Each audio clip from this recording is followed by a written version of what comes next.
ይሄ የእግዚአብሔር በግ ዘላለማዊ ነው ወይስ አይደለም? በጣም ጥሩ።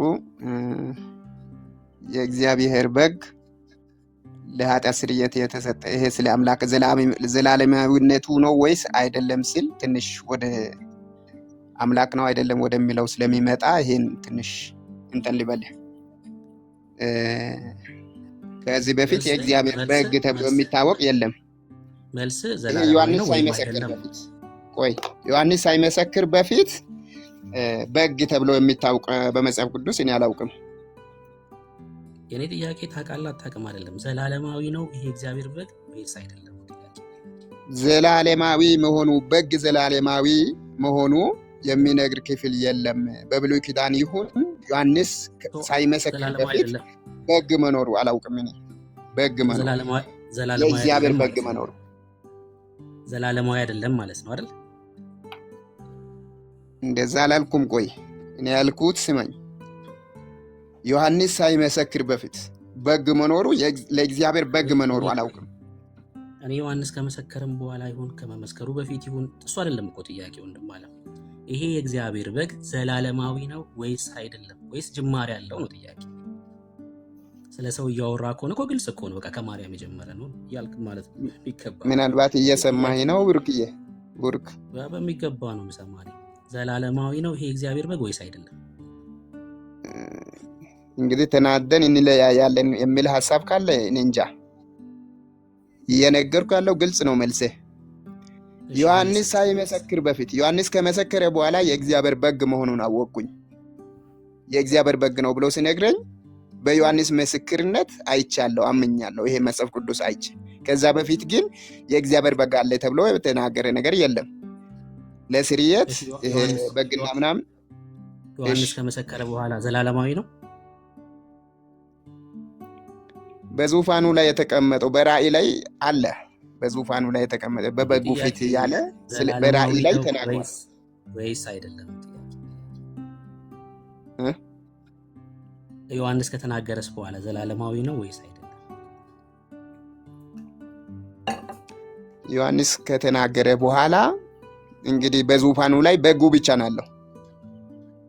በአምላክነትም በበግነት በሰራው ስራ ዘላለማዊ ነው ወይስ አይደለም በጉ? ጥያቄ እሱ።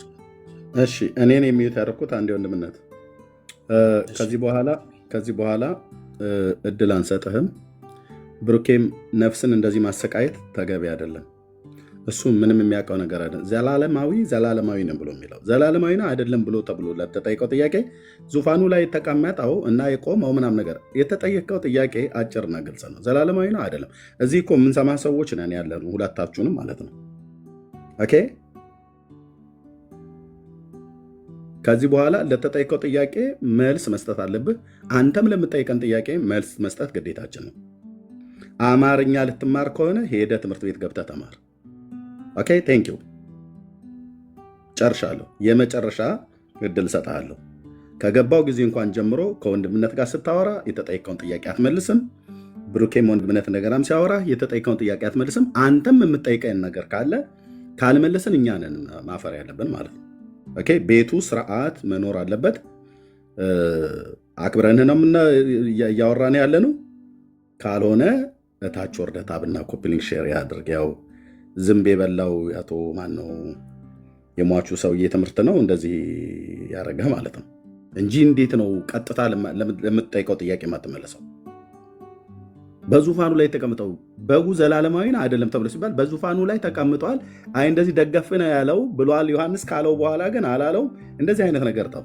ኦኬ ወንድማ፣ አጭር እድል ወንድምነት ድጋሚ ጠይቀው። ከመለሰ ይመልሳል፣ ካልመለሰ እጄ ዲስኮኔክትድ ነው ያለው። ጠይቀው። ቤቱን አሰልች አታደርገውም። ጠይቀው ወንድምነት። ከመለሰልህ መለሰልህ፣ ከመለሰልህ እኛም ሲጠይቀን እንመልስልታለን በአግባቡ። ቴንክ ዩ። አባትህ ነው የበላው። አሁን መልስለት። ለብሩኬ መልስ የኔን ተው። ስድብ አይደለም እኮ ስድብ አይደለም። መጽሐፋችሁ ላይ ያለ ነገር መጽሐፋችሁ ላይ የተጻፈ ነው። ዝንብህን የበላው ተክለማርያም ገዛኸኝ የተባለው ዝንብ በይ ሰውዬ እሱ ያመጣው ትምህርት ነው። ኦኬ አንተም አብረህ ዝንቦች አንተም ወርደህ ታች ዝንቦችን እየለቃቀምክ መብላት ትችላለህ። ይሄ ነው በዝንብ መብላት የመጣ ትምህርት ማለት ሊትራሊ ነው። ወንድሞች እናቶች፣ ወንድምነት ከፈለክ እሱን ሃይላይት ልሰጣቸው ይችላል። ሊትራሊ ነው የተደረገው። 4 ዝንብ በልቶ ተክለማርያም ገዛኝ የሚባል ሰውዬ የኢትዮጵያ ምድር ላይ ያመጣው ትምህርት ነው ይሄ የዚህ ሰው ትምህርት ማለት ነው።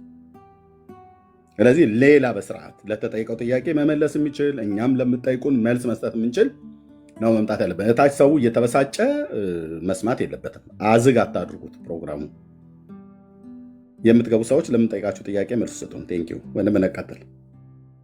ይሄ ኖረም እዚህ ገስት ላይ ተቀምጦ ምንም የሚመልሰው ነገር የለም፣ ወጥቶም ምንም የሚጎዳው ነገር የለም። ምንድነው ኤርሚ እዚህ ጥያቄ ላይ መመለስ ያልፈለገው ምን ያህል ራዕይ መጽሐፍ ትምህርታቸውን እንደሚያፈርስ ስለገባው ነው ልጁ። ምክንያቱም ይሄ የዓለምን ኃጢአት የሚያስወግደው የእግዚአብሔር በግ በዙፋኑ ላይ የተቀመጠ ነው፣ የእኛ ኢየሱስ ማለት ነው። በእውነት ነው የምላችሁ የእኛ ጌታ፣ ለዛውም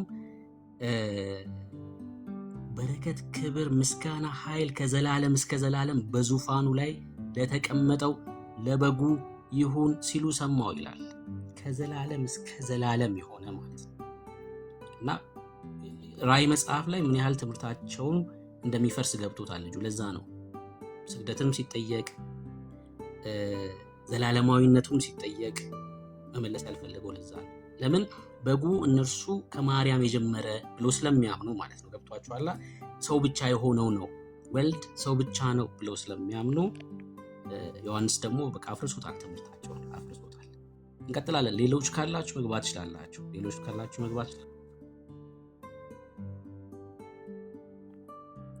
እሺ ያያ እንኳን ደህና መጣ።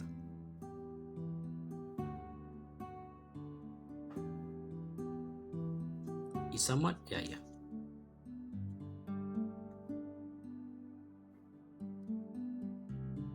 እሺ ካልመለስክልን አልገባም እኮ ወንድሞች፣ እኔ ጋር አልገባም። የሆነ ነገር እየሆነ ነው ያለው። አልገባም ይታያል።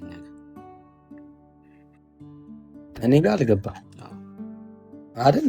ሪኩዌስት ላይ ነው እኔ ጋር የሚታየኝ። ተቀብየዋለሁ ግን ሪኩዌስት ላይ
ስትገቡ ለምትጠይቁን ጥያቄ መልስ ካልሰጠን እኛንን ልናፍር የሚገባ። ለምንጠይቃችሁም ጥያቄ ልትመልሱ ነው መግባት ያለባችሁ። እኛ ምሳህን ምን በላህ ብለን ስንል ማታ የተኛሁት ከንትና ከምትባል ሴትዮ ጋር ነው አትበለን። ምሳህን ምን በላ ከተባለ በኢትዮጵያ ባህል የምንበላው ወይ ዳቦ ነው ወይ እንጀራ ነው ወይ ገንፎ ነው ወይ ንፍሮ ነው። ብቻ የበላኸውን ትናገራለህ ማለት ነው። እንዴት ያልጠየቅኑን ጥያቄ ማታ ከማር ጋር ነበር የተኛው ብለን ካልጠየቅን፣ ምሳ ከጠየቅን እንዴት ማታ የተኛውት ከወይዘሮ ቦጋለች ጋር ነው እንዴት ትላለህ? ማለት የማይገናኝ ለጥያቄ ተገቢ የሆነ መልስ መስጠት በጣም ወሳኝ ነው ወንድሞች እናቶች። ቴንክ ዩ።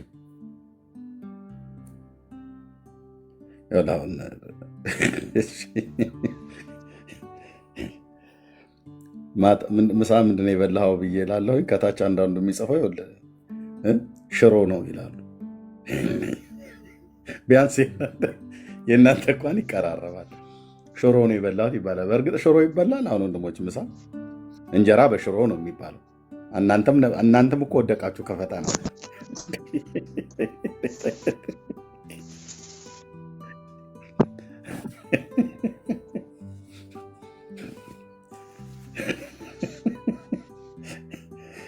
እሺ ሙሉ መልስ አልመለሳችሁም ማለት ነው። ሽሮ ነው ስትሉ ምን ሽሮ ይበላል እንዴ? እንጀራ በሽሮ ነው የሚበላው። አዛገን እኮ መድኃኒዓለም እንዴ! እሺ ቴንክ ዩ። ይሄ ጥሩ ጥያቄ ነው በእውነት። እንጀራ በወጥ እንደዛ ነው። የኦጂዎች መልስ ነው ይሄ፣ እንደዚህ ግማሽ የሚመልሱት ማለት ነው። እና ቴንክ ዩ ተባርኩ። ቢያንስ የእናንተ ግን ይጠጋጋል።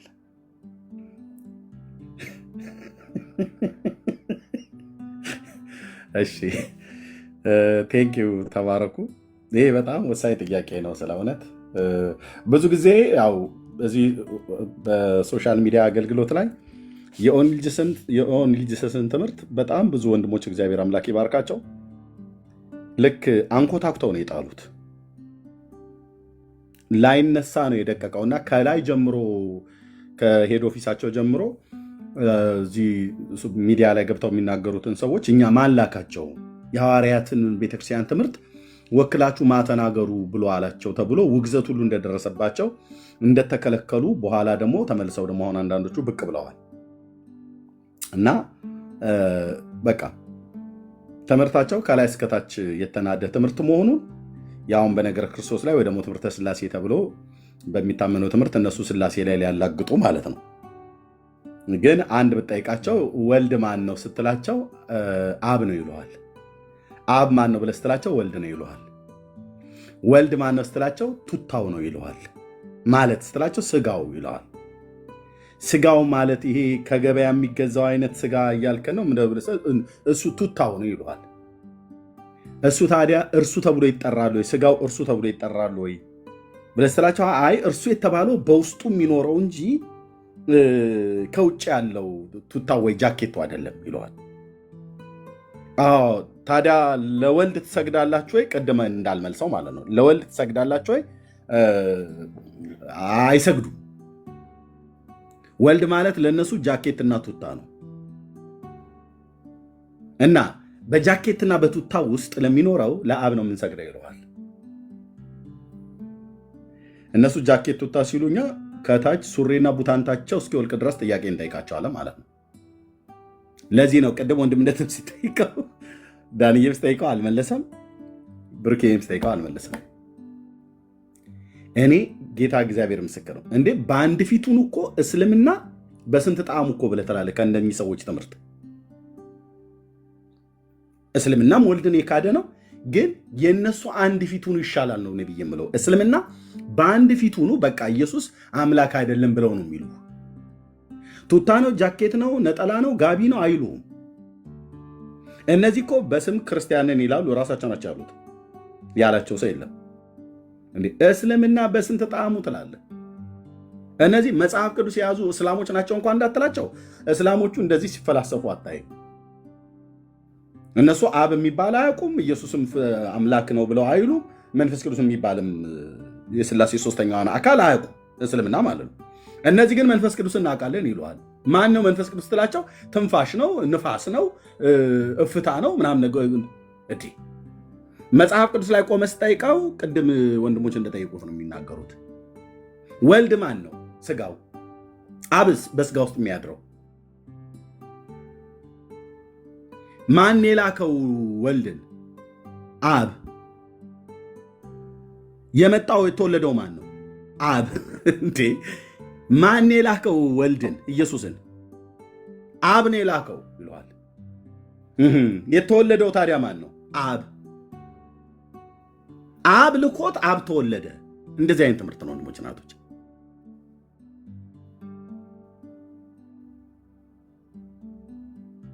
እና ገብታችሁ መልሱልን፣ በጣም እንጠብቃለን። እሺ ልዩ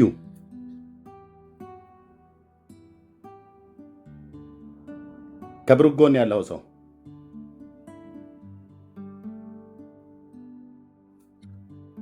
እንዴት ነህ? ሰላም እግዚአብሔር ይመስገን። ከየት ቤተ እምነት ነው?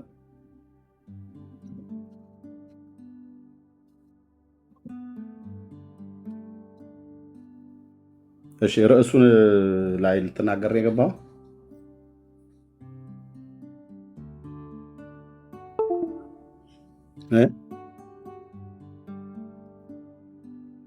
ችግር የለም።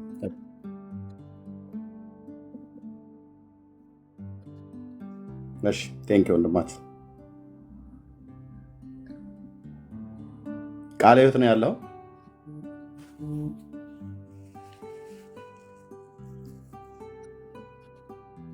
ኦኬ ኢትዮጵያ ውስጥ ነው።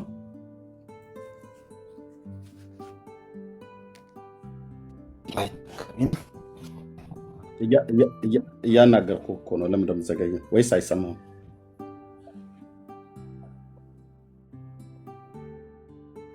ለእኔ እየተሰማ ነው። እያወራሁ ነበር። አይሰማም? ይሰማል፣ ግን ዘግይተህ ነው የምትመልሰው።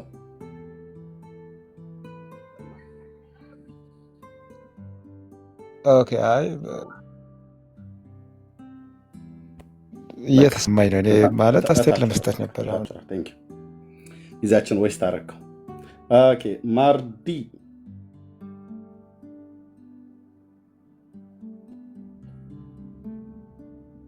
ማርዲ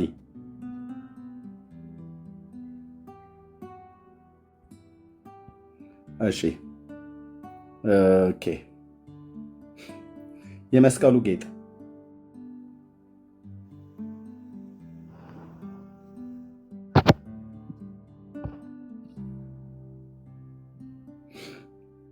የመስቀሉ ጌጥ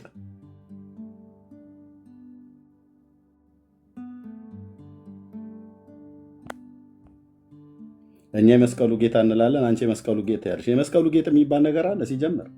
ኢየሱስ ጌጥ ነው ልትይ ነው? ጌጣጌጥ ራሱ ስሙ ራሱ እንኳን እንዴት እንደሚቀፍ ወንድሞች እና እህቶች። እሺ ታብ ኮፒ ሊንክ ሼር አድርጉት። የመስቀሉ ጌታ አትይ፣ የመስቀሉ ቃል ይባላል፣ የመስቀሉ ጌታ ይባላል። የመስቀሉ ጌጥ የመስቀሉ እንትን ኤንዌይ እሺ ብትመጡ በጣም መልካም ነው። ካልሆነ ወንድምነት አይ ቲንክ ሌሊት ነው እናንተ ጋር የምትቆይ ከሆነ እንቀጥላለን እዚሁ ላይ ማለት ነው። ካልሆነ መቆየት ትችላላችሁ አይደል ወንድሞች?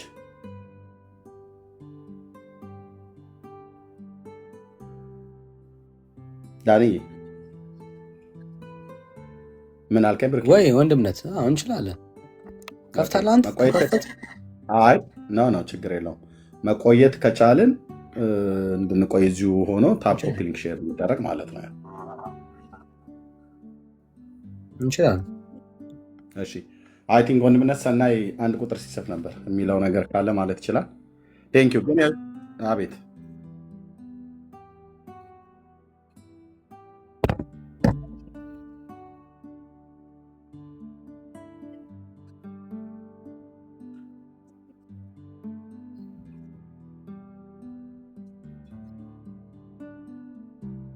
እኔ ዳኒን ሼር ኮፕሊንግ ላስደረግ ላግዘው ነው የገባሁት። ግን ኦጂዎች ነው ሲባል ክርስቲያን ብቻ ነው የሚልከው እና በጣም ፈኒ ነው። እንዴት እንደምትታገሉ ሳየው እኔ በጣም ብዙ ልዩነት እንዳላች ስለማምን፣ ግን እዚህ ጋር ያላችሁ 321 ሰዎች አትሊስት 300 ክርስቲያን ነው የሚሆነው እና አትሰሙም ደግሞ እያሉ ነው። ዳኒ ሲቆም እየተቋረጠ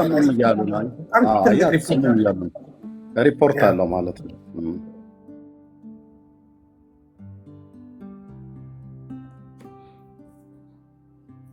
ኦኬ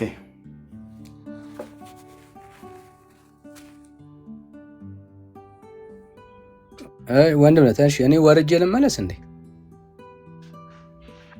እኔ አሁን ቅድም የገቡትን ሰዎች እንዳለ አላቸው እንዳለ የነበረውን ሰው አሁን አልሰማሁትም ነበር። የገቡ ሰዎችን አይታዩኝም፣ ድምጻቸው ብቻ ነበር የሚሰማኝ።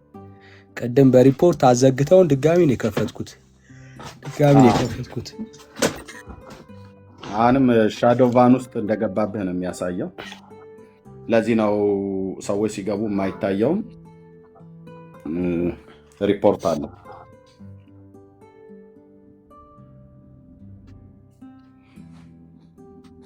እኔ ልውጣና ልመለስ ድጋሚ ኦኬ ኦኬ ከበተናችሁ ድጋሚ ኦኬ። እንደሱ እንሞክረው።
እሺ ወገኖች አለው ሰማለው።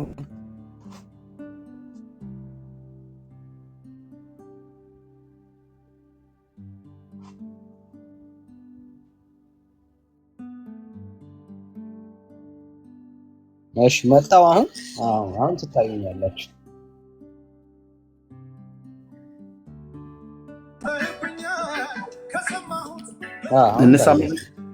እንሰማለን በደንብ።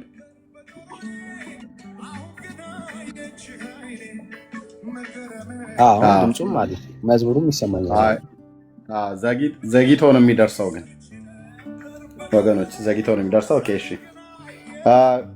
በቃ ትልቁ ላይ ሆኖ ወንድምነት ለታፕታ ትልቁ ላይ ሆኖ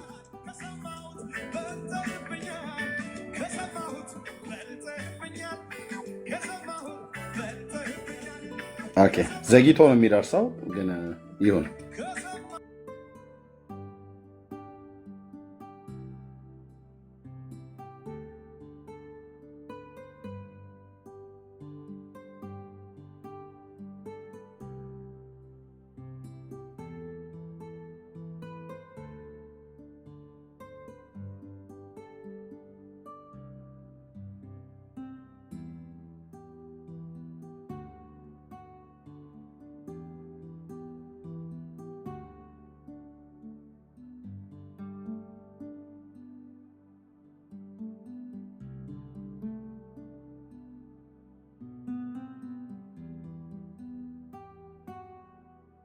ላችሁ ወገኖች፣ እኔ የማንም ድምፅ አይሰማኝም። ዳኒ ያለ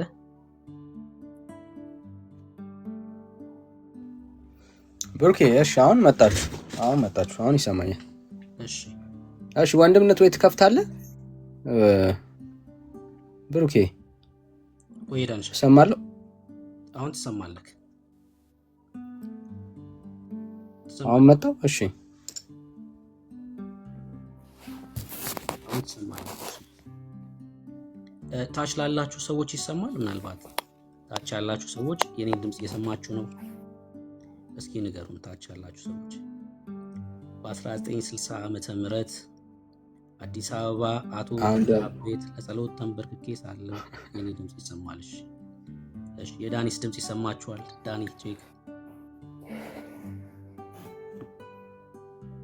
ዳኒ አረ ይሰማል ያንተ? እሺ ይዘገያል ማለት ነው። አንተ የኔ ራሱ ዘግይተህ ነው ወይ ብሩኬ?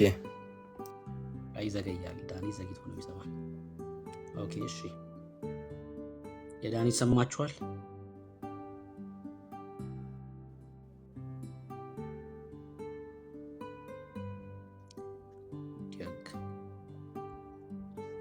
እሺ ዋለላው ነው የሚለው ወለላው ሶሪ። እሺ እንኳን ደህና መጣ። ይሰማል? እንኳን ደህና መጣ። ትሰማለህ?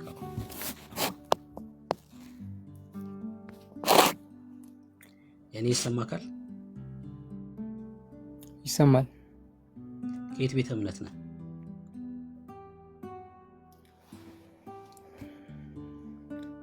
ዳኒ ጋር የሆነ ያልጨረስነው ነበረ ቅድም እኮ። ከየት ቤተ እምነት ነህ?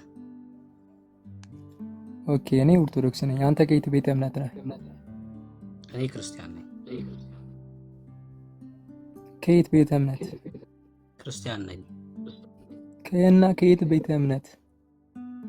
ሰው ክርስቲያን ነኝ ካለ ክርስቲያን ነኝ ስለ መመለስ ያለብህ እኮ ከየት ቤተ እምነት ነህ ስለ ክርስቲያን ነኝ ሳይሆን መመለስ ያለብህ ቤተ እምነትህን ስም ነው። ለምሳሌ አንተ ስምን ስጠይቀህ መቼም የአባትህን ስም አልነግረኝማ። እኔም እኮ አሁን የአባቴን ስም አይደለም የነገርኩህ፣ እምነቴን ነው የነገርኩህ። እና እኔም እኮ እየጠየቅኩህ ያለሁት ከየት ቤተ እምነት ነው ያልኩህ። የምታመልከውበት ምን ቤተ ክርስቲያን? እሺ ወንጌል አማኞች ነው። ኦኬ ወንጌል አማኞች። ጥሩ እሺ። ዳኒ ጋር ያልጨረሰው ነበርና ኦርቶዶክስ እኔ ኦርቶዶክስ ነኝ።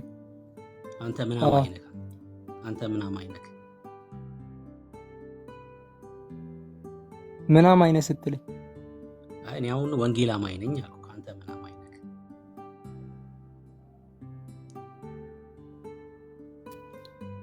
ድርሳና አማኝ እኔ ኦርቶዶክስ ነኝ። እኮ ምን አማኝ ነህ? ምን አማኝ ነህ? ድርሳና አማኝ፣ ገድላት አማኝ፣ ተአምራት አማኝ፣ ምን አማኝ ነህ? አይ እንደሱ የሚባል የለም አለ። እንደሱ የሚባል ያልተጻፈ አታምኝ። ጥያቄ ነው እኮ የጠየቅኩህ። አንተን ነው እየጠየቅኩህ ያለሁት። ለምሳሌ ወንጌል አማኝ ስትናገር አይ ጥያቄ ስትናገር አግባብ ያለው መሆን አለበት። ጥያቄማ ጥያቄ እኮ ነው። በቃ አንተ ይሄን ነኝ ብለህ ትናገራለህ። እኔ ጥያቄ ነው እየጠየቅኩህ ያለሁት። እሺ የኢየሱስ ክርስቶስ አማኝ ነኝ። የኢየሱስ ክርስቶስ ተከታይ ነህ? አዎ። እንዴት ነው የተከተልከው? እንዴት ነው የተከተልከው? ኢየሱስ። እሺ ጥሩ ጥያቄ። እንዴት ተከተልከው ለሚለው እሺ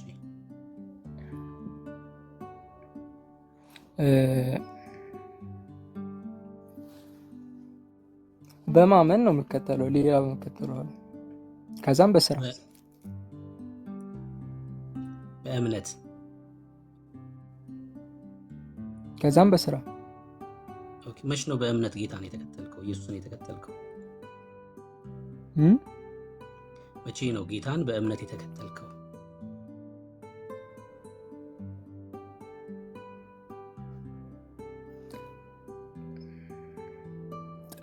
ጥያቄ ማለት ነው ብራዘር፣ ቅርታ አድርግልኝና ማለት የሆነ እንትን ነገር ነው። ምንም የሆነ ደስ አይልማ። እንደሱ ሳይሆን ላይክ ምንድነው የሚባለው? ቲዮሎጂ ነው የሚባለው። እንደዚህ አይነት ጥያቄ ቲዮሎጂ ነው የሚባለው። እንደዚህ አይነት ጥያቄ ነው እየጠየቅክ ያለው። አሁን ለምሳሌ እኔ የጠየቅኩህን ጥያቄ ብትጠይቀኝ አንተ መቼ ነው ጌታን የተከተልከው ብትለኝ፣ ኢየሱስ ክርስቶስ እርሱ ስለ እኔ ኃጢአት መሞቱን ባመንኩ ቀን፣ ደግሞ እኔን ስለማጽደቅ መነሳቱን ባመንኩ ቀን፣ ሊወስደኝ እንደሚመጣ በልቤ አምኜ የመሰከርኩ ቀን እልሃለሁ። ያ ደግሞ ማለት 2014 ግንቦት ማለት ነው። እና ቀኑን እነግርሃለሁ ጌታን የተከተልኩበትን ቀን። ከባድ ጥያቄ አይደለም ማለት ነው። መቼ ነው ጌታን አንተ የህይወት አዳኝ አድርጌ የተከተልከው?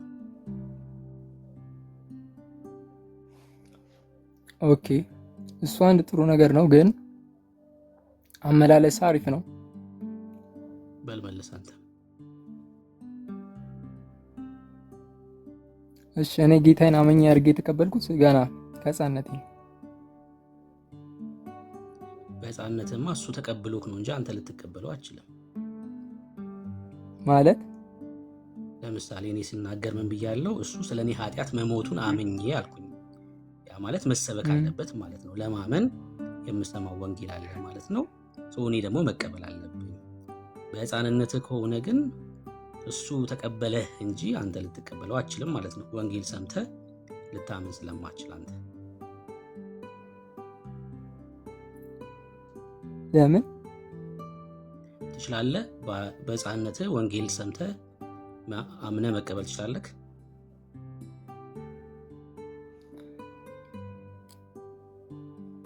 ኦኬ፣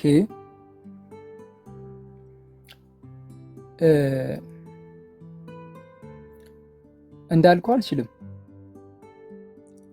በቃ በዛ ሰዓት እሱ ተቀበለህ እንጂ አንተ አልተቀበልከውም። እኔ ደግሞ የጠየቅኩህ እሱ መቼ ተቀበለክ ሳይሆን አንተ መቼ ተቀበልከው ነው የኔ ጥያቄ። እሱ ስለሆነ እሱን ንገረኝ።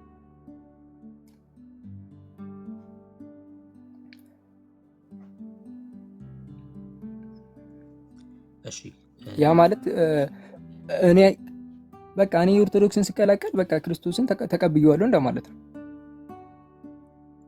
እሱ እኮ ማህበር ነው የሚሆነው ወይ እድር ምናምን ነው የሚሆነው። እንዴት እሱ ማህበር እድር ነው የሚሆነው። እንዴት ወይ ደግሞ ክትባት ምናምን ነው የሚሆነው። እንዳልኩ ቅድም ለመቀበል መስማት ክትባት እንዴት? ለምሳሌ አንተ ኦርቶዶክስ የተቀላቀልከው መቼ ነው? ኦርቶዶክስ የተቀላቀልከው? በ40 ቀን ነው አይደል? በ40 ቀን። አዎ፣ በ40 ቀን ኦርቶዶክስ ሁን አቱን አታቅም፣ ኢየሱስ ማን ይሁን አታቅም፣ ወስደው ነው ውሃ ውስጥ የነከሩክ። ያ ማለት ልክ ቤተሰብ የፖሊዮ ክትባትን ህፃን ልጅ ተከታትሎ እንደሚያስከትበው ይሄኛውንም ወስደው ስርዓት አስፈጸሙ። ይሄን ነገር ጥቅስ ላይ ልጠቅስልኝ ትችላለህ? ዝም ብለህ ሳይሆን በአንተ ቴዎሎጂ ሳይሆን ማውራት ያለብህ ይሄን ነገር ጥቅስ ላይ እንደዚህ የሚል አለ፣ ቀጥታ ምንም ሳትተረጉ ምንም ሳታሳይ ጥቅስ ላይ እንደዚህ የሚል አለ ብለህ ካሳየኸኝ ነው ላምን የምችለው እንጂ ቴዎሎጂ ነው ይሄ። አንተ ቴዎሎጂና አፈ ትረካ ነው። ይቅርታ ያው ስለጮኩኝ። አይ ችግር የለም ጮህ። ቀጥታ ምንም ሳትተረጉም። እሺ ያው ላሳይ። መጽሐፍ ቅዱስ ይዛል። አንተ አውጣና አሳየኝ። እኔ ሌላ ስልክ ላይ እሱን ማሳይበት ላንብብልህ። እኔ አውጥቼ ላንብብልህ። እንደዚህ ይላል። ይሄው ጥቅሱን ንገረኝ። የሐዋርያት ሥራ መጽሐፍ ምዕራፍ 8 ከቁጥር 34 ጀምሮ እንደዚህ ይላል። ጃንደረባውም ለፊልጶስ መልሶ እባክህ ነቢዩ ይህን ስለማን ይናገራል? ስለ ራሱ ነውን ወይስ ስለሌላ አለው። ፊልጶስም አፉን ከፈተ። የሐዋርያት ሥራ ስንት? ቆይ አንዴ ይቅርታ አንዴ። የሐዋርያት ሥራ ስንት? ምዕራፍ 8 ከቁጥር 34 ጀምሮ። እሺ። ፊልጶስም አፉን ከፈተ፣ ከዚህም መጽሐፍ ጀምሮ እስከ ኢየሱስ ወንጌል ሰበከለት። በመንገድም ሲሄዱ ወደ ውሃ ደረሱ ይላል። ጃንደረባውም እነሆ ውሃ እንዳልጠመቅ የሚከለክለኝ ምንድን ነው አለው። ምን እንዳላረግ የሚከለክለኝ ምንድን ነው? ውሃን እንዳልጠመቅ፣ ጥምቀት እንዳልጠመቅ የሚከለክለኝ ምንድን ነው አለው። ፊልጶስም በፍጹም ልብ ብታምን ተፈቅዶልሃል አለው። መልሶም ኢየሱስ ክርስቶስ የእግዚአብሔር ልጅ እንደሆነ አምናለሁ አለ። ሰረገላም ይቆም ዘንድ አዘዘ። ፊልጶስም ጃንደረባውም ሁለቱም ወደ ውሃ ወረዱ፣ አጠመቀውም ይላል። ያ ማለት ሰው ወደ ውሃ ለመሄድ ኢየሱስ እርሱ የእግዚአብሔር ልጅ መሆኑን ማመን መቻል አለበት ማለት ነው። እሺ፣ እንደዛ ካልሆነ ክትባት ነው ማለት መጽሐፍ ቅዱስ አይደለም። ውሃን እንዳይጠመቅ የሚከለክለው ምንድን ነው? ማመን አለመቻሉ ነው ማለት ነው። ሰው ሲያምን ውሃን ይጠመቃል። ወለላው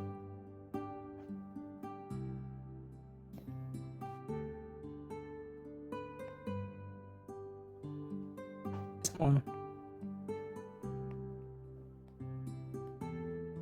ቀጥል፣ እየሰማሁ ነው። ይኸው እኮ ጥቅስ ሰጠው። ካሳየው ጥቅስ አሳየኝ አልከኝ፣ አሳየው።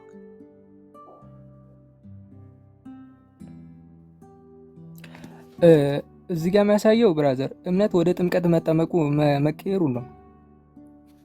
አልክ እምነት ወደ ጥምቀት መቀየሩን ነው የሚያሳየው። እዚህ ጋር ደግሞ አንተ ማታምንበትን ነው እያወራ ያለው ስታወራ ማለት ነው።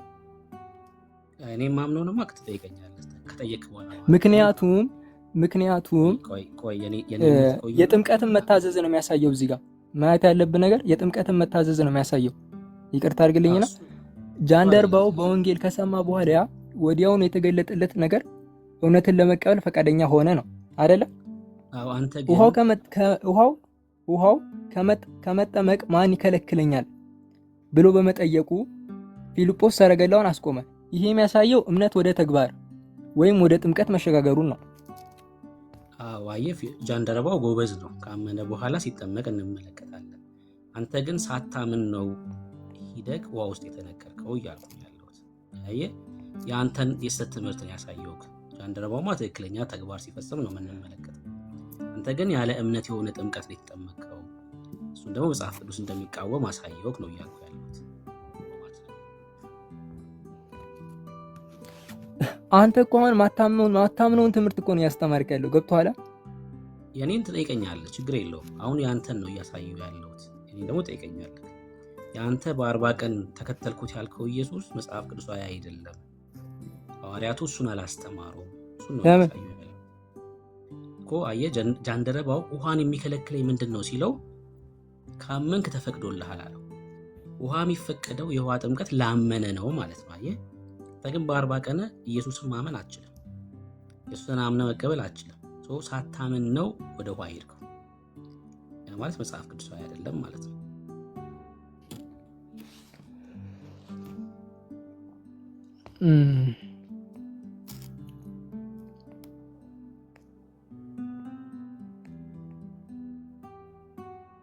እዚህ ጋር አንድ ነገር ልንገርህ፣ ይሄን ነገር ልንገርህ፣ ሳታምን ነው ማለት አችልም። ዘፍጥረት 17 ከቁጥር 12 ላይ እንዲህ ይላል። ምን ይላል? ተገረዙ። በብሉይ ኪዳን እግዚአብሔር ከአብርሃም በገባው ኪዳን መሰረት ሕፃናት በተወለዱ በ8ኛው ቀን ይገረዙ ነበር። ዘፍጥረት 17 ከቁጥር 12 ላይ ማለት ነው። ይህ ግርዛት ደግሞ በሕዝቡ መካከል የመግባትና ምን ማለት ነው የእግዚአብሔርን ወገን የመሆን ምልክት ነበረ። በአዲስ ኪዳን ደግሞ ጥምቀት የክርስቶስ ግርዘት ተብሎ ይጠራል። ይህም ሕፃናት ገና በሕፃንነታቸው የእግዚአብሔር ቤተሰብ እንዲሆኑ የጸጋው ተካፋይ እንዲሆኑ የሚያደርግ ክርስቲያናዊ ኪዳን ነው ወይም መግቢያ ነው ማለት ነው። እሺ፣ በ8 ቀናቸው ይገረዙ ነበር አልከኝ። ታዲያ አንተ በስንት ቀን የተገረዝከው?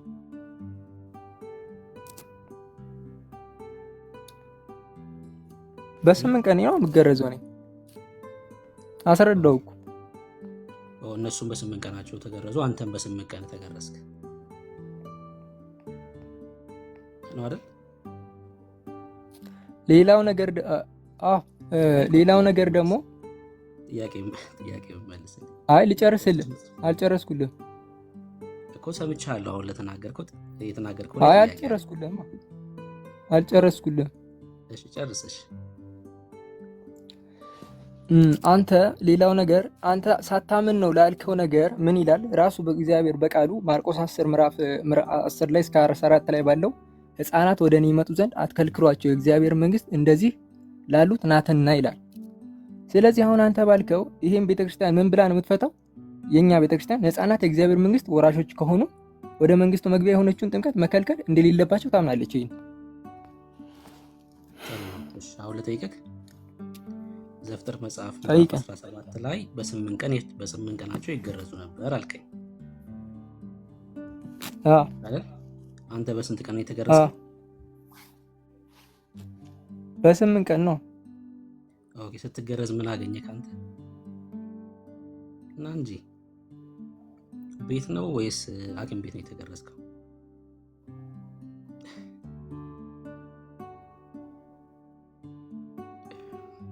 እሺ፣ ና ተመለሰ።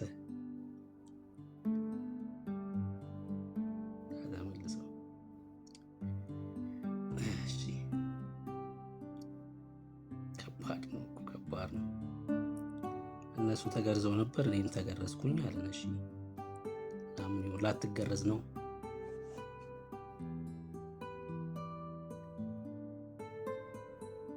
ና ወንድም አለም ተመልሰን ደስ ይላል ሲወያይ።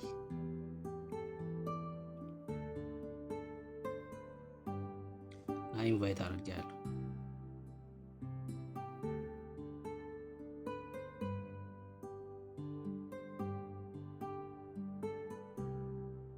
አንተ ትጠይቃለህ። ና በቃ እኔ አልጠይቅም። አንተ ትጠይቃለህ።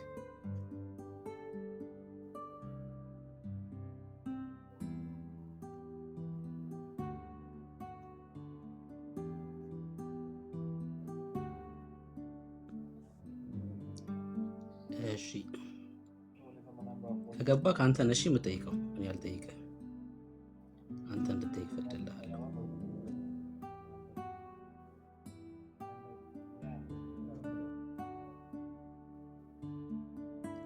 እሺ አሺ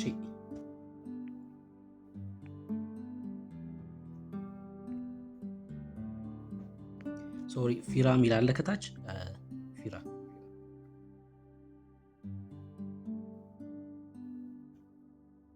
ይሰማል? ፊራ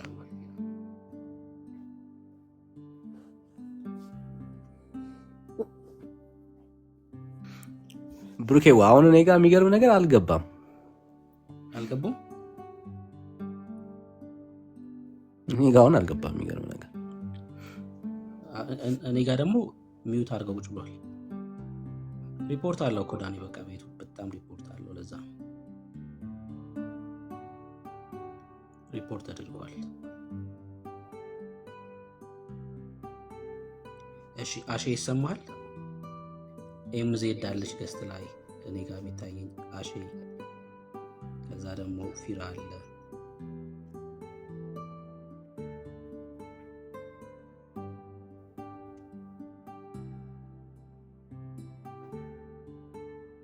አሼ ሳይታያችሁ? አሼ አይታያችሁም? እሺ ሀብቴ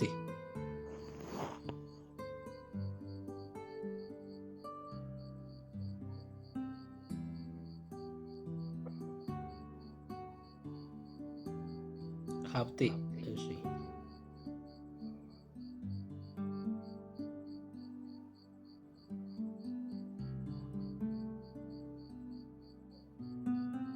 ኤምዜድ አለች።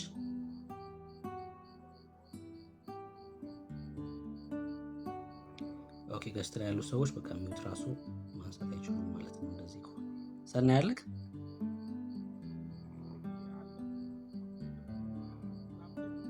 ሚዩት አድርገዋል። ኤርሚ ያለው እና ብሩኬ ዳኒ ይታየኛል። ሁሉም አለ፣ ሁሉም ገብተዋል። ምናልባት ሚዩታቸው አልሰራ ብሎ ሊሆን ይችላል። እንግዲህ ሚዩት ለማድረግ እሺ ሪፖርት አደገኛ ሪፖርት ነው ያለው።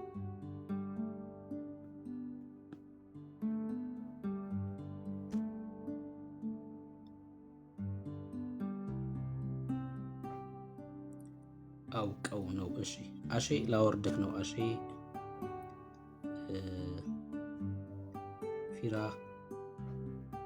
እየመለሳችሁልን ስላልሆነ ማለት ነው። እሺ ሌላ ሰው አለ? ሌላ ሰው ካለ ይግባ። ሌላ ሰው ካለ ኦርቶዶክሳዊ መግባት ይችላል። የኦሊጂሰስ አማኞችን መግባት ይችላላችሁ። ከሁለቱም ወገን ማለት ነው። ከሁለቱም ወገን መግባት ይችላላችሁ። ኤምዜድን አውቃታለሁ፣ ክርስቲያን ናት። እሺ ከሁለቱም ወገን ኦሊጂሰስም ኦርቶዶክስም በሁለቱም በኩል ሰይፋችን አዘጋጅተን የእግዚአብሔር ቃል ማለት ነው እንጠብቃለን። መግባት ትችላላችሁ። በዛም በዚህም አደገኛ ትምህርት ነው አይደል? እኔ ከትምህርት ሁሉ አደገኛ ትምህርት የጆቫ ዊትነስ ኦሊጂሰስ ምናምን በጣም አደገኛ ትምህርት ናቸው።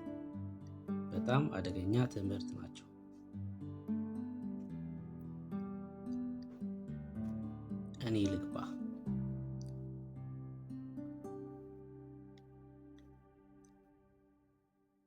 እሺ ኦሊጂሰስ ኦርቶዶክሳዊ መግባት ይችላል፣ ከሁለታችሁም ወገን ማለት ነው። ከሁለታችሁም ወገን ገብታችሁ ማውራት እንችላለን። ለኦርቶዶክሶች ርዕሱ ፍሪ ሆኖ ማለት ነው ለእናንተ።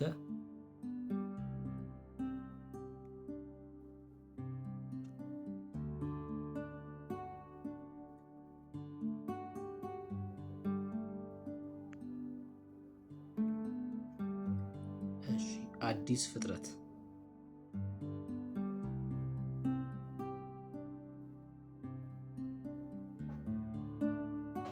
አዲስ ፍጥረት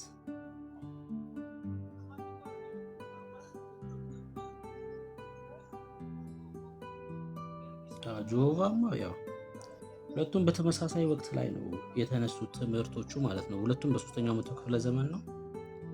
የጆቫ ዊትነስ የስተት ትምህርት መነሻ ያው አሪዎስ ነው። ምሳሌ መጽሐፍ ምዕራፍ 8 ነው የስተቱ መነሻ፣ ፈጥሮ ፈጠረበት የሚለው ትምህርት ማለት ነው።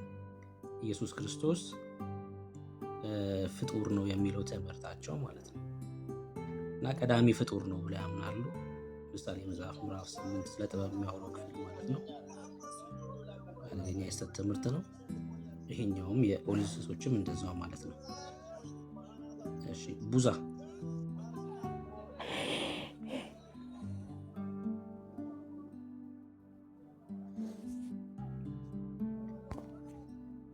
ይሰማል? ቡዛ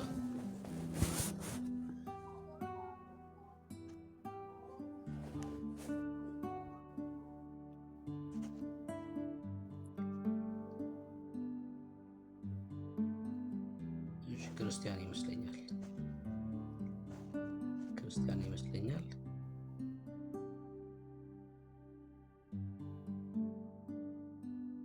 እሺ ቡዜ ነው። ማክዳ ነይ ገስት ላኪና ግቢ። ጥያቄሽ ምን እንደሆነ ትነግሪናለሽ። ገስት ላኪና ግቢ። ኢንቫይት ማድረግ አንቺን ስለማንችል ገስት ላኪና ግቢ።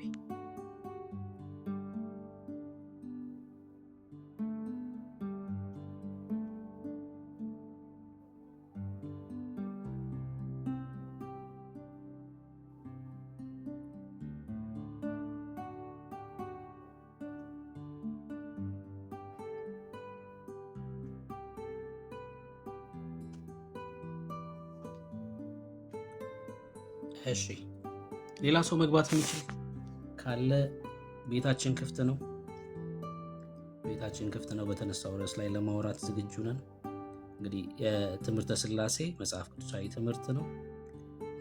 ሥላሴ የሚለው ቃል ያው ለዚህ መለኮታዊ ትምህርት የተሰጠ ስያሜ ነው። ያ ማለት በሁለተኛው መቶ ክፍለ ዘመን ማለት ነው፣ በ180 አካባቢ። በዛ ምክንያት መጽሐፍ ቅዱስ ላይ ይህን ቃል ተጽፎ አናገኘው። መጽሐፍ ቅዱስ ላይ ቃሉ ተጽፎ አይገኝም። ከዚህ ጋር ተያይዞ ለምሳሌ ኦርቶዶክሳውያን የሚሰሩትን ስህተት ላሳያችሁ። ቄሱ ይነሳና በሥላሴ ስም አጋንንትን ካላወጣ ብሎ ሲታገል ትመለከታላችሁ። አሁን እንደዚህ አይነት ሰው ስናይ አትቀልድ እንለዋለን እኛ። በሥላሴ ስም ብሎ አጋንንትን ለማስወጣት ሲሞክር ስታዩት ቄሱን አትቀልድ ትሉታላችሁ። አትቀልድ። ምክንያቱም ሥላሴ በሚለው ስም አጋንንት ስለማይወጣ ማለት ነው። ሥላሴ በሚለው ይሄ ምናልኳችሁ ለዚህ ትምህርት የተሰጠ ስያሜ ነው። በክርስቲያኖች የወጣ ስም፣ አጋንንትን የሚያወጣው ስም ከሰማይ የሚመጣ ነው እንጂ በሰዎች የወጣ አይደለም። ለምሳሌ ገብርኤል ስም እንድታወጣ ለማርያም እድል ሲሰጣት አንመለከትም። ለዮሴፍ እድል ሲሰጣቸው አንመለከትም። ኢየሱስ የሚለው ስም ከሰማይ የመጣ ስም ነው። ለሰዎች ሁሉ መዳኛ የሆነ ስም። ከየት የመጣ አልኳችሁ? መልአኩ ነው ኢየሱስ ትይዋለሽ ብሎ የነገራት። መብትም አልተሰጣቸውም ስም እንዲያወጡ እንኳን ማለት ነው። ስም እንዲያወጡ ሥላሴ በሚለው ስም አጋንንት ሲያወጡ ካያችሁ እየቀለዱ ነው ያሉት።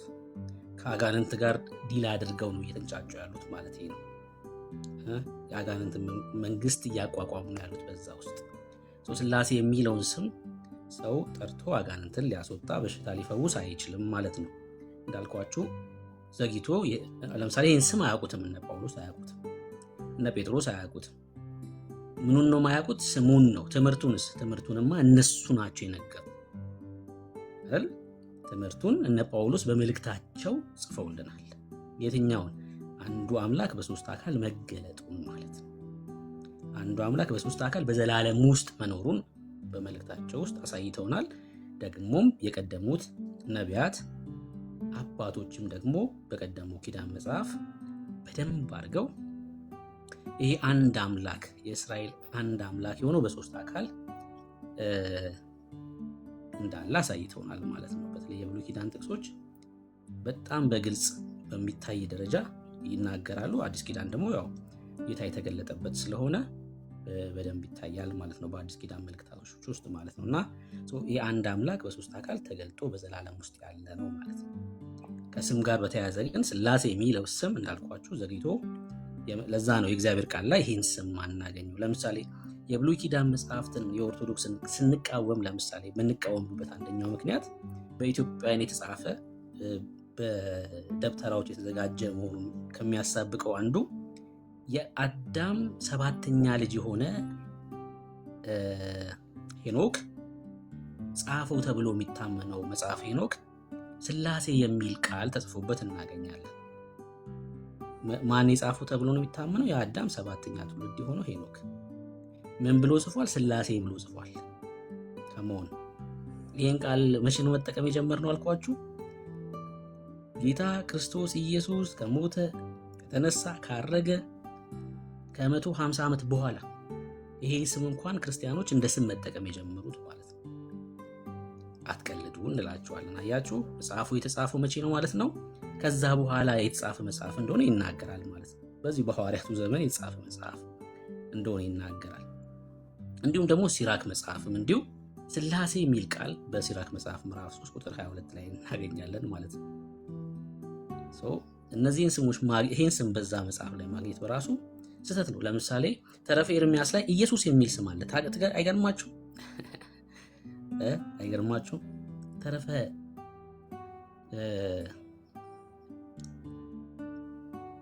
ኤርምያስ ላይ ምዕራፍ 11 ቁጥር 42 ላይ ኢየሱስ የሚል ስም አለ።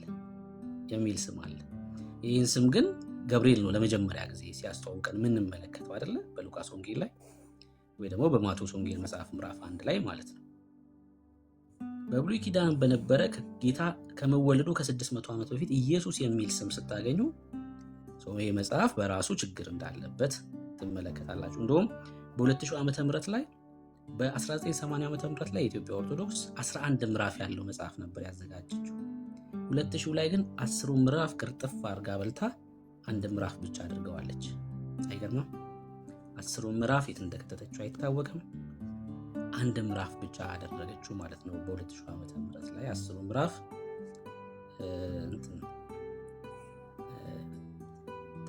ጨንግፏል ማለት ነው። እሺ ሌዊ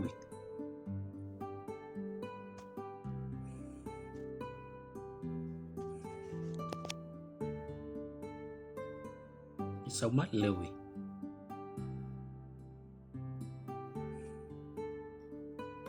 እሺ። እንደዚሁም ኢየሱስ ብቻ የሚል ሳይሆን ክርስቶስ እና አብ የሚል ጽሑፎችን እናገኛለን በእነዚሁ በቀደሙት መጽሐፍቶች ማለት ነው። አብ የሚል ክርስቶስ የሚል እናገኛለን ማለት ነው። ሰምታችሁኛላ? ክርስቶስ የሚል አብ የሚል እናገኛለን። በቀደመው ኪዳን ላይ መሲህ የሚል እናገኛለን። ለምሳሌ መዝሙር መጽሐፍ ምዕራፍ 2 ላይ መሲህ የሚል ቃል እናገኛለን በሂብሩ ማለት ነው።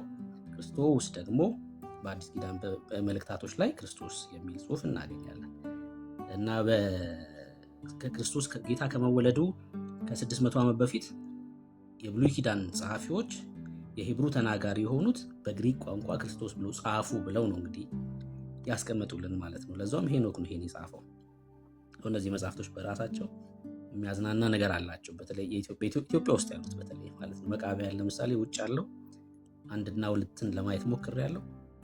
በጣም የተሻለ መጽሐፍ ነው። ኢትዮጵያ ውስጥ ያለው ሌላ ታሪክ ነው የሚያወራው። መጽሐፉ እንኳን ስማቸው ይመሳሰላል እንጂ በመጽሐፍ ደረጃ እንኳን አንድ አይነት አይደሉም ማለት ነው። በመጽሐፍ ደረጃ እንኳን ስማቸው ብቻ ተመሳሳይ። ወደ ትምህርታችን ስንመለስ ይሄ ትምህርት መጽሐፍ ቅዱሳዊ ነው ማለት ነው። ስሙ ዘግይቶ እንኳን የመጣ በክርስቲያኖች አገልግሎት ላይ የዋለ ቢሆንም ትምህርቱ ግን አንዱ አምላክ ራሱን በሶስት አካል የገለጠው አንዱ አምላክ ዘላለማዊ እንደሆነ ግን መጽሐፍቱ ይናገራል ማለት ነው። ሐዋርያቱ ያስተማሩን፣ የቀደሙት ደግሞ ነቢያት አባቶችም ያስተማሩ ትምህርት የታመነ ትምህርት ነው ማለት ነው። እግዚአብሔር አብ ደግሞ ቸር የሆነው አባት ውድ ልጁን አንድያ ልጁን ልኮ ዓለምን በቀራንዮ መስቀል ላይ ስለኛ ኃጢአት አድርጎ እኛን ስለማጽደቅ ደግሞ በሶስተኛው ቀን ጌታ ክርስቶስ ኢየሱስ ተነስቶ ወደ አባቱ አድርጓል ማለት ነው። ሊወስደን በቅርብ ይመጣ። ኢየሱስ በቅርብ ነው የሚመጣው። ይመጣል ሊወስደን ኢየሱስ። በቃ እግዚአብሔር አብ ያዘጋጀው ብቸኛው መንገድ ማለት ነው። እግዚአብሔር አብ ያዘጋጀው ብቸኛው የመዳኛው በር ማለት ነው። እሱ ጌታ ክርስቶስ ኢየሱስ ነው እንጂ እሱ አብ አይደለም። አብ አይደለም። ለዛ ነው ዮሐንስ በመልእክቱ ላይ ሲናገር ቆንጆ ሰላምታ ሰላም ይላል። የእነዚህን ሰዎች ትምህርት የሚያፈርስ ሰላምታ ነው ሰላም የሚለውና ምዕራፍ 1 ላይ ሁለተኛው ዮሐንስ መልእክት ምዕራፍ 1 ላይ እንደዚህ ይላል፣ ከእግዚአብሔር አብና ከአብ ልጅ ከኢየሱስ ክርስቶስ ጸጋ፣ ምሕረት፣ ሰላም በእውነት በፍቅር ከእኛ ጋር ይሆናሉ ይላል። ከማን አለን? ከእግዚአብሔር አብና ከአብ ልጅ ከኢየሱስ ክርስቶስ ጸጋ፣ ምሕረት፣ ሰላም ይለናል። ክብር ለኢየሱስ ይሁን። ኢየሱስ ክርስቶስ አብ አይደለም ማለት ነው። አብ ሳይሆን ኢየሱስ የአብ ልጅ ነው። የአብ ልጅ ነው። ወደ አብ መግቢያ ብቸኛው መንገድ ማለት ነው።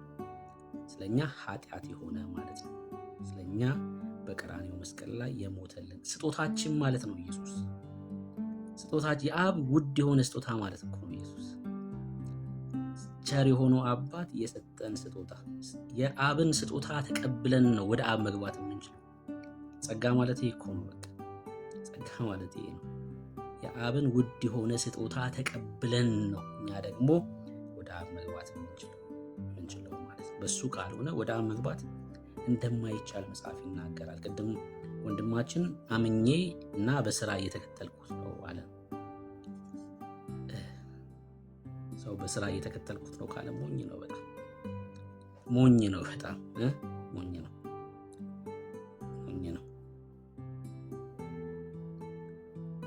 በእምነት ወደ አብ የገቡ ሰዎች የሚሰሩት ስራ እንጂ ያለው ሰርተን የምንከተለው ኢየሱስ መጽሐፍ ቅዱስ አልሰበከንም፣ አልነገረንም። እንደዛማ ቢሆን መዳን የለም።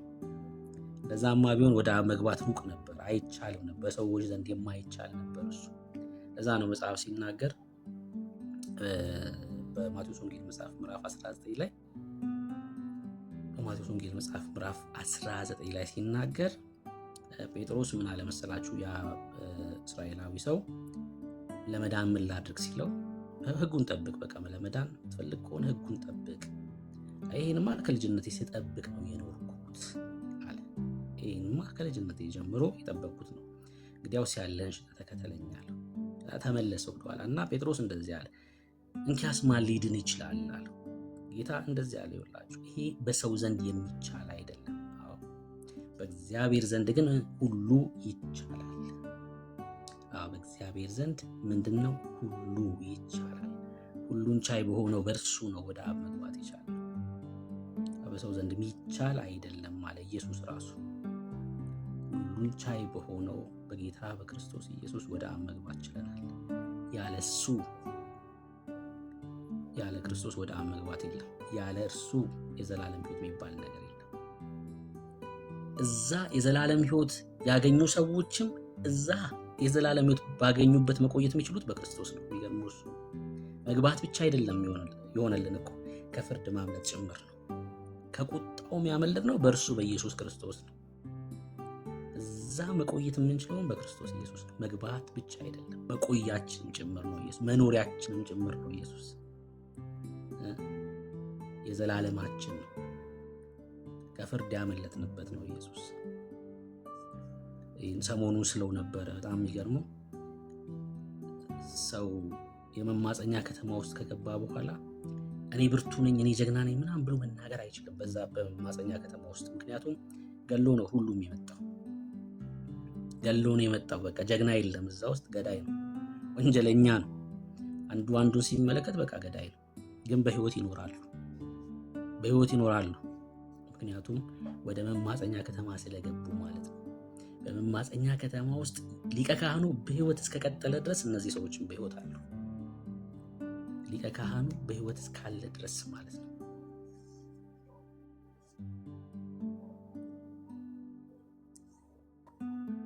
እዚህ የመማፀኛ ከተማ ውስጥ ያለ ነው። እኔ ብርቱ ጀግና ምናምን ብለን መናገር ምንችል ሰዎች አይደለንም። እንደዚህ አይነት ሰዎች አይደለንም። ገለን የመጣን፣ ደፍረን የመጣን፣ በዓለም ያለውን ሁሉ ኃጢአት አድርገን የመጣን፣ የቁጣ ልጆች የነበርን አመፀኞች፣ የማይታዘዙ እግዚአብሔርን መፈለግ የማይችሉ ሰዎች በእግዚአብሔር ምሕረት ወደዚህ የመማፀኛ ከተማ ነው የገባን እና በዚህ መማፀኛ ከተማ ውስጥ ደግሞ ምን ቆየው ሊቀ ካህኑ በህይወት እስካለ ድረስ ብያችሁ አልነበረ? ገሎ ወደዛ መማፀኛ ከተማ የገባ ሰው በህይወት የሚቆየው የሚኖረው ሊቀ ካህኑ በህይወት እስካለ ድረስ። እኛም አሁን በዚህ የመማፀኛ ከተማ ውስጥ የምንቆየው ሊቀ ካህኑ በህይወት እስካለ ድረስ። ግን የኛ ልዩ የሚያደርገው ሊቀ ካህናችን ዘላለማዊ ሞት የማይዘው በዚህ መማፀኛ ከተማ ውስጥ የመኖራችን ዋስትና፣ ከፍርድ ማምለጣችን ዋስትና ሊቀ ካህናችን ሞት የማይዘው ዘላለማዊ ነው። ሊቀ ካህኑ በህይወት እስካለ ድረስ አንተ በህይወት አለህ። ሊቀ ካህኑ በህይወት እስካለ ድረስ ከፍርድ አምልጠሃል። ገዳይ በአንተ ላይ አቅም የለውም። ምልክት አለ ማለት ነው። የደሙ ምልክት አለብህ። ገዳይ አንተ ላይ አቅም የለውም። ሊቀ ካህናችን እንደ መልከጼዴቅ ሹመት ለዘላለም ካህን የተባለ ሞት የማይዘው ሞትን ድል ያደረገ ዘላለማዊ ነው። ለዛ ነው ከእግዚአብሔር ቁጣ ያመለጥ ነው። ለዛም ነው በዚህ መንግስት ውስጥ ያለ ነው። ክብር ለኢየሱስ ይሁን። ክብር ለታረደው በግ ይሁን። ክብር ለአብ ልጅ ለጌታ ለክርስቶስ ኢየሱስ። በዚህ መንግስት ውስጥ ያለ ነው በኢየሱስ። ይህ መንግስት የፍቅሩ ልጅ መንግስት ይባላል። ጳውሎስ በቆላስያስ መልእክቱ ላይ ሲናገር እርሱ ከጨለማ ስልጣን አዳነን ይላል። ቤዛነቱንም ወዳገኘንበት ወደ ፍቅሩ ልጅ መንግስት አፈለሰን ነው የሚለው ቃል። በጣም ደስ የሚለኝ ይሄ ቃል አፈለሰን።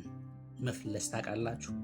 ከጨለማው መንግስት ፈልሰን ወደ ፍቅሩ ልጅ መንግስት ነው የገባነው። ኪንግደማችን አሁን እኛ ያለንበት ኪንግደም የፍቅሩ ልጅ መንግስት ይባላል። የዚህ ኪንግደም ባለቤት እግዚአብሔር ነው። ጠባቂያችን እግዚአብሔር ነው። በዚህ ኪንግደም ውስጥ እኛ የእግዚአብሔር ልጆች ነን። በክርስቶስ ኢየሱስ ቤዛ ባገኘንበት በእርሱ የዚህ ኪንግደም አባል ሆነናል። ክብር ለኢየሱስ ይሁን። ክብር ለኢየሱስ።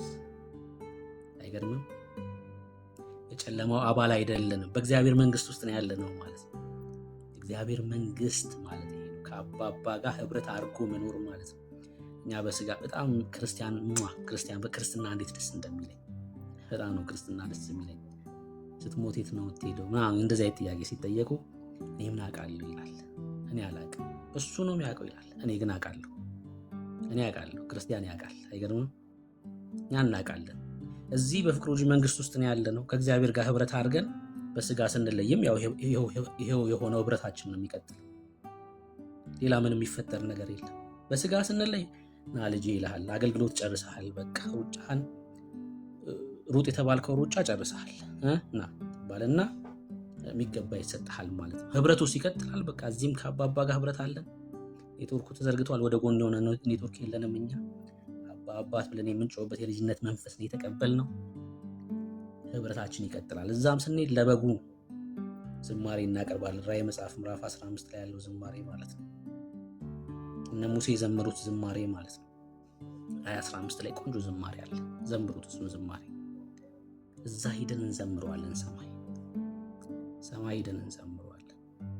እኛ እናውቃለን። በቃ ህብረታችን የልጅና የአባት ህብረት ይቀጥላል ማለት ነው። በስጋ ከመለየት ጋር የሚገናኝ አይደለም የኛ ጉዳይ። እዚህም ህብረት አለን፣ እዛም ህብረታችን ይቀጥላል። ክብር ለኢየሱስ ይሁን። ይህ የሆነው በአብ ልጅ በጌታ በክርስቶስ ኢየሱስ። ክብር ለኢየሱስ ይሁን። ክብር ለኢየሱስ ይሁን። እርሱ ስለኛ ኃጢአት ሆኖ ነው እኛ የእግዚአብሔር ጽድቅ የሆን ነው። ደስ አይልም? እኔ ብሩክ የእግዚአብሔር ጽድቅ ነኝ። ዳኒ የእግዚአብሔር ጽድቅ ነው። ኤርሚ የእግዚአብሔር ጽድቅ ነው። ኤምዜድ የእግዚአብሔር ጽድቅ። እዚህ ውስጥ ያላችሁ ክርስቲያን ወንድም እህቶቼ በክርስቶስ ኢየሱስ ደም የተዋጃችሁ የታጠባችሁ የእግዚአብሔር ጽድቅ ናችሁ። አይገርምም? የእግዚአብሔር ጽድቅ ማለት በእግዚአብሔር ፊት ያለ ነውር መቆም የሚችል ማለት ነው። ምን አይነት መታደል! ያለ ሀፍረት መቆም የሚችል ማለት ነው። የእግዚአብሔርን ጽድቅ ማሟላት የሚችል አንድም ሰው የለም እዚህ ምድር ላይ። መክብብ መጽሐፍ፣ ኢዮብ መጽሐፍ ይናገራል። የእግዚአብሔርን ጽድቅ የሚያሟላው ራሱ እግዚአብሔር ነው። ሰው እኛ የእግዚአብሔር ጽድቅ ለመሆን ምን አስፈለገን ማለት ነው? በኢየሱስ መሆን። እኛ በእርሱ ሆነን በኢየሱስ አያችሁ፣ ጽድቅን ሰርተን አይደለም፣ ጻድቅ ተደርገን ነው። እኛ ጌታ ክርስቶስ ኢየሱስ ኃጢአትን አድርጎ አይደለም፣ ኃጢአት ተደርጎ ነው። አያችሁ፣ እኛ ጽድቅን ሰርተን ለፍተን ወጥተን ወርደን ሳይሆን ተደርገን የእግዚአብሔር ጽድቅ ሆነናል። በክርስቶስ ኢየሱስ ሆነን የእግዚአብሔር ጽድቅ፣ ከፍርድ ያመለጠ ነውር አልባ የፊት መጨማደድ የሌለባት ቤተ ክርስቲያን። ይሄን ኢየሱስ አደረገ። የአብ ልጅ ይሄን ኢየሱስ አደረገ። ይሄን ዋጋ ከፈለ። ክብር ለኢየሱስ ይሁን። መጽሐፍ ቅዱሳችን ይሄን ይናገራል። የእግዚአብሔር ጥልቅ የሆነውን ፍቅር ነው የምንመለከተው። ዮሐንስ ስለ ፍቅር ሲናገር በመልእክቱ ላይ ማለት ነው ምዕራፍ 4 ላይ ያለው ቃል ያስገርመኛል። እንደዚህ ይላል ይላችሁ፣ ፍቅር የሌለው እግዚአብሔርን አያውቅም፣ እግዚአብሔር ፍቅር ነውና ይላል። በቃ የእግዚአብሔር ጥልቅ የሆነው ፍቅር ነው መስቀል ላይ የተገለጠው አይደል? የሰበውን ፍሪዳ ነው እግዚአብሔር በዛ ተራራ ላይ ያዘጋጀውና የእግዚአብሔር ጥልቅ የሆነው ፍቅር ያየንበት ነው። ለዛውም ደግሞ ለሚያፈቅሩት አይደለም፣ ለሚጠሉት ነው፣ ለማይታዘዙለት የሆነ ፍቅር ነው፣ ላመፁ የሆነ ፍቅር ነው። እና እንደዚህ ይላል፣ በዚህ የእግዚአብሔር ፍቅር በእኛ ዘንድ ተገለጠ ይላል፣ በእርሱ በኩል በሕይወት እንኖር ዘንድ በጌታ በክርስቶስ ኢየሱስ በእርሱ በኩል በሕይወት እንኖር ዘንድ እግዚአብሔር አንድ ልጁን ወደ ዓለም ልኮታልና ይላል። እግዚአብሔር አንድያ ልጁን ነው። እግዚአብሔር ቃል ሲናገር ማርያም አንድያ ልጇን ሰጠችን አይልም። ሲጀምር ሰጠችን የሚል ቃል ራሱ የለም። ግን አንድያ እንኳን ተብሎ አልተነገረም ለሷ። አንድያ የአብ ልጅ ነው ኢየሱስ። ለማርያም የበኩር ልጇ ነው። በኩር ተከታይም ሊኖረው ላይኖረው ይችላል። የመጀመሪያ ማለት ነው በኩር። አንድያ ከሆነ ግን ብቸኛ ማለት ነው፣ የለውም ተከታይ ማለት ነው። አንድያ ልጁን ነው እግዚአብሔር አብ የሰጠን። ለምንድን ነው አንድያ ልጁን እግዚአብሔር የሰጠን? በሕይወት እንኖር ዘንድ እግዚአብሔር አንድ ልጁን ወደ ዓለም ልኮታልና ይላል። ከዛስ ፍቅር እንደዚህ ነው። እስኪ እንዴት ነው ፍቅር? ዮሐንስ ንገረን። እግዚአብሔር እርሱ ራሱ እንደወደደን ስለ ኃጢአታችንን ማስተሰሪያ ይሆን ዘንድ ልጁን እንደላከ እንጂ እኛ እግዚአብሔርን እንደወደድ ነው አይደለም። ከኛ የሆነ ፍቅር ስላየ አይደለም። እርሱ ራሱ ስለ ኃጢአታችን ማስተሰሪያ ይሆን ዘንድ ልጁን እንደላከ። ይሄ ነው በቃ ፍቅር፣ ከኛ ያልሆነ ማለት ነው። አጋፔ የሆነ ፍቅር ማለት ነው፣ የማይጠብቅ ማለት ነው። ክብር ለኢየሱስ ይሁን። ለአመፀኞች ለሙታን የሆነ ፍቅር ማለት ነው። እና በክርስቶስ ኢየሱስ ሆነን የእግዚአብሔር ጽድቅ ሆነናል። የእግዚአብሔር ትልቅ ፍቅር ምሕረት ቀራንዮ ላይ ተገልጧል ማለት ነው አይደል? ፍርድም ምሕረትም ቀራንዮ ላይ ነው የታዩት። ፍርድንም ምሕረትንም ቀራንዮ ላይ እግዚአብሔር አሳይቶናል። ለማይገባቸው ለአመፀኞች የሆነ ምሕረት ማለት ነው። ሞታችንን ነው ኢየሱስ የወሰደው። የእኛን ጅራፍ ነው ኢየሱስ የተገረፈው። በጅራፋችን እና በእኛ መካከል ነው ኢየሱስ የገባው። በሞታችንና በእኛ መካከል ነው ኢየሱስ የገባው። በእግዚአብሔር ፍርድና በእኛ መካከል ነው ኢየሱስ የገባው። ክብር ለኢየሱስ ይሁን። ክብር ለኢየሱስ። አሁን ዛሬ እኛ እንዲያማረብን ደረታችንን ነፍተን ከእግዚአብሔር ፍርድ አምልጠናል ብለን መናገር የቻልነው ጌታ ሞቶልን ነው። ደግሞ እኛን ስለማጽደቅ ተነስቶ ነው ኢየሱስ። እኛን ስለማጽደቅ የናፈቅነው ጌታ እጁን ለማየት ስለኛ የተወጋውን እጁን ለማየት የናፈቅነው ጌታ ደግሞ ይመጣል በቅርብ። የምሬን ነው የምላችሁ። በጣም ሐዋርያቱ በቅርብ ይመጣል ብለውናል። አሁን ይሄኛው በቅርብ ግን እንደዛ አይደለም። እንደዛ አይደለም እያልኳቸው አልቋል። በቃ ኢየሱስ ሊመጣ ኢየሱስ የእርሱ የሆነችውን ነውር አልባ የሆነችውን ንጽሕት የሆነችውን ሙሽሪትን ሊወስደን ሊመጣ ነው። ከፍ እንላለን፣ ወደ ላይ ከፍ እንላለን። ይኸውላችሁ የኢትዮጵያ የሰርግ በዓል ካወቃችሁ እንዴት እላችኋለሁ። ኢትዮጵያ ናችሁ፣ ሙሽራው ቤት ድረስ ነው የሚመጣው አይደል? የኢትዮጵያ የሰርግ በዓል። ከዛ ሚዜዎቹ ተሰልፈው ሙሽሪትን ይጋርዳሉ፣ ግብግብ ይፈጠራል፣ አናስገባም ምናምን። የኢትዮጵያ የሰርግ በዓል ነው። የገሊላውያን የሰርግ በዓል እንደዛ አይደለም። እሺ፣ መለከት ይነፋል ሙሽራው ሲመጣ። ገና ከሩቅ ሲመጣ አካባቢው በመለከት ድምፅ ነው የሚናወጠው። ሙሽራው እየመጣ ነው። ጌታ ክርስቶስ ኢየሱስ በመለከት ድምፅ በመላእክት ታጅቦ ይመጣል። በዛ ሰዓት ይሁላችሁ ሙሽራው ሲመጣ ገና ከሩቅ መለከቱን ሲሰሙ ሙሽሪትን ተሸክመዋት ከቤት ይዘዋት ይወጣሉ። የሰርጉ ስነስርዓታቸው እንደዚህ ነው። እንደ ኢትዮጵያ አይደለም በዓሉ። በሰረገላ ተሸክመዋት ለአራት ከቤት ይዘዋት ይወጣሉ ከፍ ወዳለ ቦታ። ጌታ ክርስቶስ ኢየሱስ መለከት ተነፍቶ በመላእክት ታጅቦ ሲመጣ ቤተ ክርስቲያን ከፍ ትላለች፣ ወደ ላይ ከፍ ብላ ጌታዋን ትቀበላለች። ክብር ለኢየሱስ ይሁን፣ ክብር ለኢየሱስ። ከፍ ብላ ሙሽሪት የእርሱ የሆነችው በአየር ትቀበለዋለች። ጌታ በአየር ከእርሱ ጋር ለዘላለም ትሆናለች። ይህ በቅርብ ይሆናል፣ በጣም በቅርብ ይሆናል። ኢየሱስ ሊመጣ ነው። ከእርሱ ጋር ለዘላለም ሊያኖረን ሊወስደን ሊመጣ ነው። ዮሐንስ ወንጌል መጽሐፍ ምዕራፍ 14 ላይ ኢየሱስ ሲናገር እንደዚህ አለ፣ ይኸውላችሁ ልባችሁ አይታወክ፣ በእግዚአብሔር እመኑ፣ በእኔም ደግሞ እመኑ አለና በአባቴ ቤት ብዙ መኖሪያ አለ። እንዲህ ባይሆን ባልኳችሁ ነበር። ስፍራ ላዘጋጅላችሁ ዘንድ እሄዳለሁና አለ። ምን ማለት መሰላችሁ?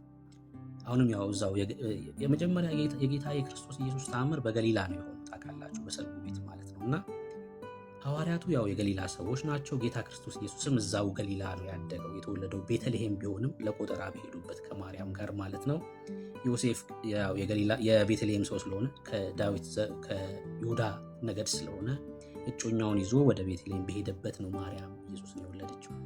ያደገው ግን በገሊላ ነው እና የመጀመሪያውም ተአምር የተደረገው በገሊላ በሰርጉ ስፍራ ነው። የገሊላውያን የሰርግ በዓል ምን አይነት መሰላችሁ? የሚያገባው ወንድ ላጫት ሴት ወይን ይዞ ሄድና ከፍ ወዳለ ቦታ ከአካባቢያቸው ወጥተው ጥያቄውን ያቀርባል። ፈቃደኛ ከሆነች ጽዋውን ተቀብላ ትጠጣለች። ጽዋውን ተቀብላ ትጠጣች ማለት ፈቅዳለች ከሳ ሰው ጋር ለመኖር ማለት ነው። ሂዶ ወደ አባቱ ቤት መኖሪያ ያዘጋጃል። አባቱ ቤት ይሄዳል፣ ቦታ ይሰጠዋል፣ ቤት ይሰራል። የሰርጉ ጊዜ ይዟት ሄዶ በአባቱ ቤት ባዘጋጀው ስፍራ ላይ ነው የሚያኖራት ማለት ነው።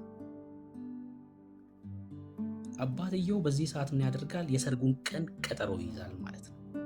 ቀጠሮ ይያዛል ማለት ነው። ተነጋግሮ አባቶች ቀጠሮ ይይዛሉ። ጌታችን እንደዚህ አለ፣ በአባቴ ቤት ብዙ መኖሪያ አለ አለ። ኢየሱስ ቦታ ሊያዘጋጅልን ስፍራ ሊያዘጋጅልን ሄደ። የሰርጉ ዕለት አባትየው በቀጠረው ቀን ሙሽራው ይመጣል። ከፍ አድርገው በሰረገላ ይዘዋት ይወጣሉ። ሙሽሪትን ይዞ ወደ አባቱ ቤት ይዟት ይሄዳል። እንዲህ ይላል ቁጥር 3 ላይ ሄጄ ስፍራ ባዘጋጀውላችሁ እኔ ባለሁበት እናንተ ደግሞ እንድትሆኑ ሁለተኛ እመጣለሁ፣ ወደ እኔም ወስዳችኋለሁ አለ ኢየሱስ። ወደ አባቱ ቤት ስፍራ ወዳዘጋጀልን ይዞ ይሄዳል ኢየሱስ። ክብር ለኢየሱስ። ለዘላለም ከእርሱ ጋር እንኖራለን። ለዘላለም ከእርሱ ጋር እንኖራለን። ለዘላለም የሆነ ኑሮ። ክብር ለኢየሱስ ይሁን። ክብር ለኢየሱስ። ይሄ ነው የእግዚአብሔር ፍቅር። ይሄ ነው የእግዚአብሔር ምሕረት ማለት ይሄ ነው። ይሄ ነው የእግዚአብሔር ምሕረት። እግዚአብሔር በዚህ ልክ ወዶናል። በዚህ ልክ ከፍርድ አስመልጦናል። ከእሱ ጋር እንድንኖር ፈቅዷል። ደግሞ ልጆቹን ደግሞ መንግስቱን ያወርሳቸዋል። አሁን እኛ በእግዚአብሔር መንግስት ውስጥ ነው ያለነው። እግዚአብሔር መንግስቱን ጭምር እንድንወርስ የፈቀደው። ልጆች ከሆንን ወራሾች ደግሞ ነን ይላል። ማለት የእግዚአብሔር ወራሾች ነን ይላል። ሙሴ የተናገረው ማለት ነው። አትገባም ከተባለ በኋላ መኖሪያዬ ያለ አይደል? ተመለከተና ከሩቅ ሆኖ ክብር ለኢየሱስ ይሁን። እስራኤልን በቁልምጫ ስሙ ከጠራ በኋላ ሙሴ መኖሪያዬ የዘላለም ሃሌሉያ ሃሌሉያ፣ ክብር ለኢየሱስ ይሁን። የአብ ልጅ ኢየሱስ የዳንበት ከቁጣም ያመለጥንበት አባታችን ነው። የቅርባችን ነው። ደግሞ የቤተ ክርስቲያን ራሷ ነው፣ መታያዋ ነው። የቤተ ክርስቲያን መታያዋ ነው። ክብር ለኢየሱስ። ተባረኩ። ወዳችኋለሁ። ኤርምዬ ካለ ቀጥል።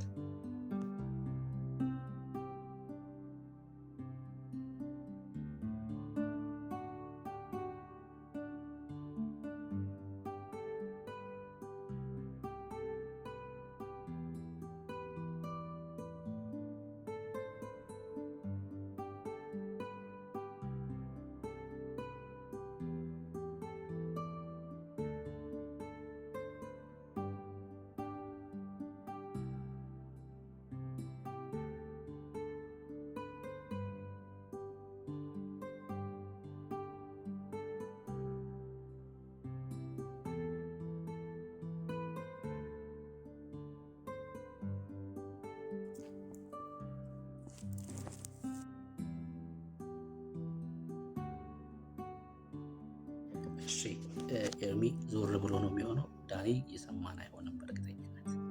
እሺ እምነት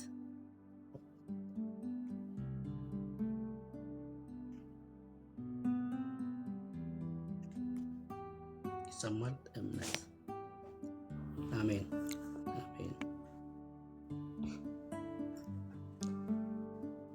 ይሰማል ብሩኬ? አለዳ አዎ ትሰማል። ሪስትሪክሽን ላይ እኮ ነው የሚገርም ነገር። አይ በጣም ሪፖርት አለው ቤቱ።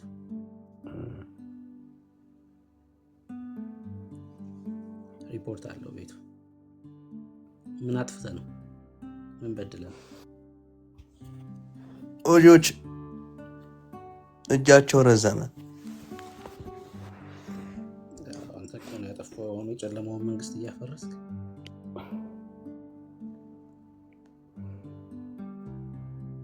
እዛ ነው እኮ።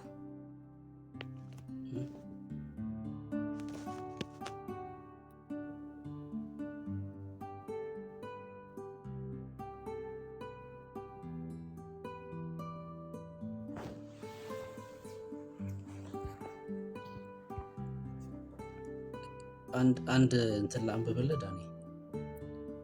ቄስ ተክለማርያም ከጻፉት መጽሐፍ ላይ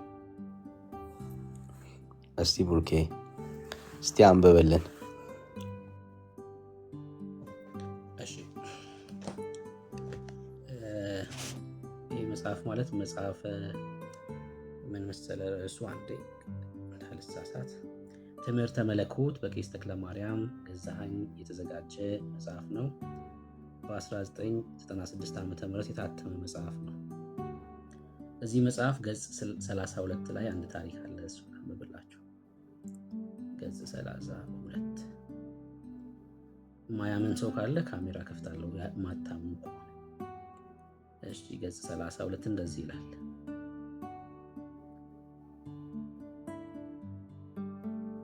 እሺ ገጽ 33 በ1960 ዓ.ም አዲስ አበባ አቶ ተክለ አብ ቤት ለጸሎት ተንበርክኬ ሳለው ጌታ ኢየሱስ ክርስቶስ በታላቅ ነጎድጓድ መጣና አጠገቤ ሲደርስ ነጎድጓዱ ተለውጦ እንደ ብዙ የንቦች ድምፅ ሆነ። ከዚያም በምሰማው ነገር ግን ከሚናገሩ ቋንቋዎች የትኛው እንደሆነ ለይቼ በማላውቀው ቋንቋ ወደ ሐዋሳ ሂድ፣ ወደ ሐዋሳ ሂድ፣ ወደ ሐዋሳ ሂድ ሲለኝ ሰማሁ። እኔም በቅስፈት ከተንበረከኩበት ተነስቼ ሰዎች ይህን የነጎድጓድ ድምፅ ሰማችሁ ብዬ ስጠይቃቸው አልሰማንም አሉ። እኔ እኔም በእግዚአብሔር ምስጢራዊ አሰራር ጥበብ እጅግ ተደነቅኩ። በዚያ ሰዓት በኪሴ የነበረኝ 6 ብር ብቻ ነበር። የኢየሱስ ክርስቶስ ቃል ተማምኜ ሳላቅማማ ወደ ማላቀው አገር ማለትም ወደ ሐዋሳ በአውቶቡስ ተጓዝኩ። ሐዋሳ ከተማ አረብ ሰፈር በተባለው ቦታ በአውቶቡስ ወርጄ የምሄድበትን አቅጣጫ ፍለጋ በምቆምበት ዙሪያዬን ተመለከትኩ። ፊት ለፊቴ የፊላደልፊያ ሚስዮን የመስቀል ምልክት ከሩቅ አየሁ። ወደዚያም አመራሁ። እንደ አጋጣሚ አንኳኩቼ የገባሁበት የፈረንጅ ቤት ነበር። ምሳ ሲበሉ ስለደረስኩ አንዳች ይሰጡኝ እንደሆነ ስጠባበቅ ሳይሰጡኝ ቀሩ። እኔም በድፍረት እንደ ራበኝ ገልጬ ስነግራቸው የፈረንጇ ፀጉር ቀጥ ብሎ ቆመ። ይህንን እንዳየው ሀበሻ ይግደለኝ፣ ፈረንጅ አታሰቃይኝ ብዬ ወደ ወንዶ ገነት ስጓዝ መንገዱን ስለማላቅ በአቋራጭ ለመሄድ ስሞክር እልም ያለ አዘቅት ውስጥ ገባሁ። እግዚአብሔር ግን ከሰውም ከአውሬም ጠብቆ በተአምር ገበያው ሳይበተን ወንዶ ገነት አደረሰኝ። ለገበያተኛው ለመስበክ ፈልጌ የሚያስተረጉምልኝ ስጠይቅ አንድ የድርጅት ሰባኪ አገኘውና አስተረጉመልኝ። ሲመሽም ከእኔ ጋር እደር ብሎ ይዞኝ ሄደ። በገበያው መካከል ቆጮ ሸቶኝ ስለነበር ምንድን ነው የሚሸተኝ ብለው ምግብ ነው አለኝ። እንደዚህ አይነቱን ነገር አይቼ ስለማላውቅ ከሽታው የተነሳ ታመምኩኝ። ቤቱ ከወሰደኝ በኋላ ችግሬን ተገንዝቦ ኖሮ በፊቴ ገብስ አስቆልቶ አስፈጭቶ በፈላ ውሃ በጥብጦ በኋላ ሰጠኝ። እኔም እህል ከቀመስኩ 4 ቀን ስለሆነኝ በሁለት እጄ ብርጭቆውን ይዤ በአንድ ትንፋሽ ጨለጥኩት። ብርታት ካገኘው በኋላ ተንበርክኬ መጽሐፌን ከእኔ እንዲወስድ እግዚአብሔርን ለመንኩት። እግዚአብሔርም እንደወሰደልኝ በሰውነቴ ታወቀኝ። ወዲያውም የምትሰጡኝን ሁሉ እበላለሁ አልኳቸው። ባለቤቱም በጣም ደስ ብሏት በትልቅ ብርጭቆ እርጎ አመጣችልኝ። የኩራዝ መብራት በአጠገቤ ስለነበር እርጎውን ስመለከት 4 የሞቱ ዝንቦች ነበሩበት። እኔም አላወጣውም ብዬ መጠጣቴን ስጀምር አንደኛው በጥርሶቼ መሃል ቀረና ቀጭ አረኩ። ወዲያውም እርጎውን ጨምሬ ተጎነጨው፣ ዋጥኩት። ሁሉን የሚያስችል አምላክ ለዘላለም ይባረክ፣ አሜን። የዝንብ ታሪክ አለቀ። እርጎ በዝንብ ማለት ነው። ወንዶ ገነት ላይ እርጎ በዝንብ ጠጣሁ ይሉናል ቄስ ተክለ ማርያም። መጽሐፈ መለኮት በሚለው መጽሐፋቸው ገጽ 32 እና 33 ላይ የተጻፈ ታሪክ ነው። እኔ አይደለሁም እንግዲህ ኧረ ብሩክ እኔ አይደለሁም እንግዲህ የተጻፈውን ነው ያነበብኩት። መጽሐፈ መለኮት ቄስ ተክለ ማርያም የጻፉት 1996 ዓ.ም የተጻፈ ነው። ታሪኩ ደግሞ በ1960 ዓ.ም እንደሆነ ነው የሚነግሩ ማለት ነው። እና ይህን መገለጥ ኢየሱስ ተገልጦ ነው የነገረኝ ነው የሚሉት እሳቸው ማለት ነው።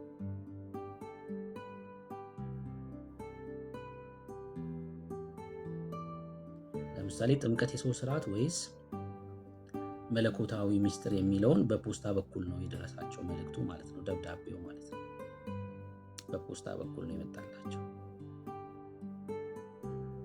የሰው ስርዓት አይደለም መለኮታዊ ሚስጥር ነው የሚለው በፖስታ በኩል ነው ኢየሱስ የላከላቸው። ገጽ 34 ላይ ይሄን ይናገራል። እና እነዚህ ናቸው እንግዲህ ኢየሱስ አብ ነው ብለው የሚያስተምሩት። በጣም በሚያሳዝን ሁኔታ ደቡብ ላይ ግን ቁጥራቸው እጅግ በጣም ብዙ ሰዎች አሉ ባለማወቅ ይህን ቤተ እምነት የሚከተሉ ማለት ነው። የእግዚአብሔርን ቃል ባለመረዳት፣ ባለማጥናት፣ ባለማንበብ ማለት ነው።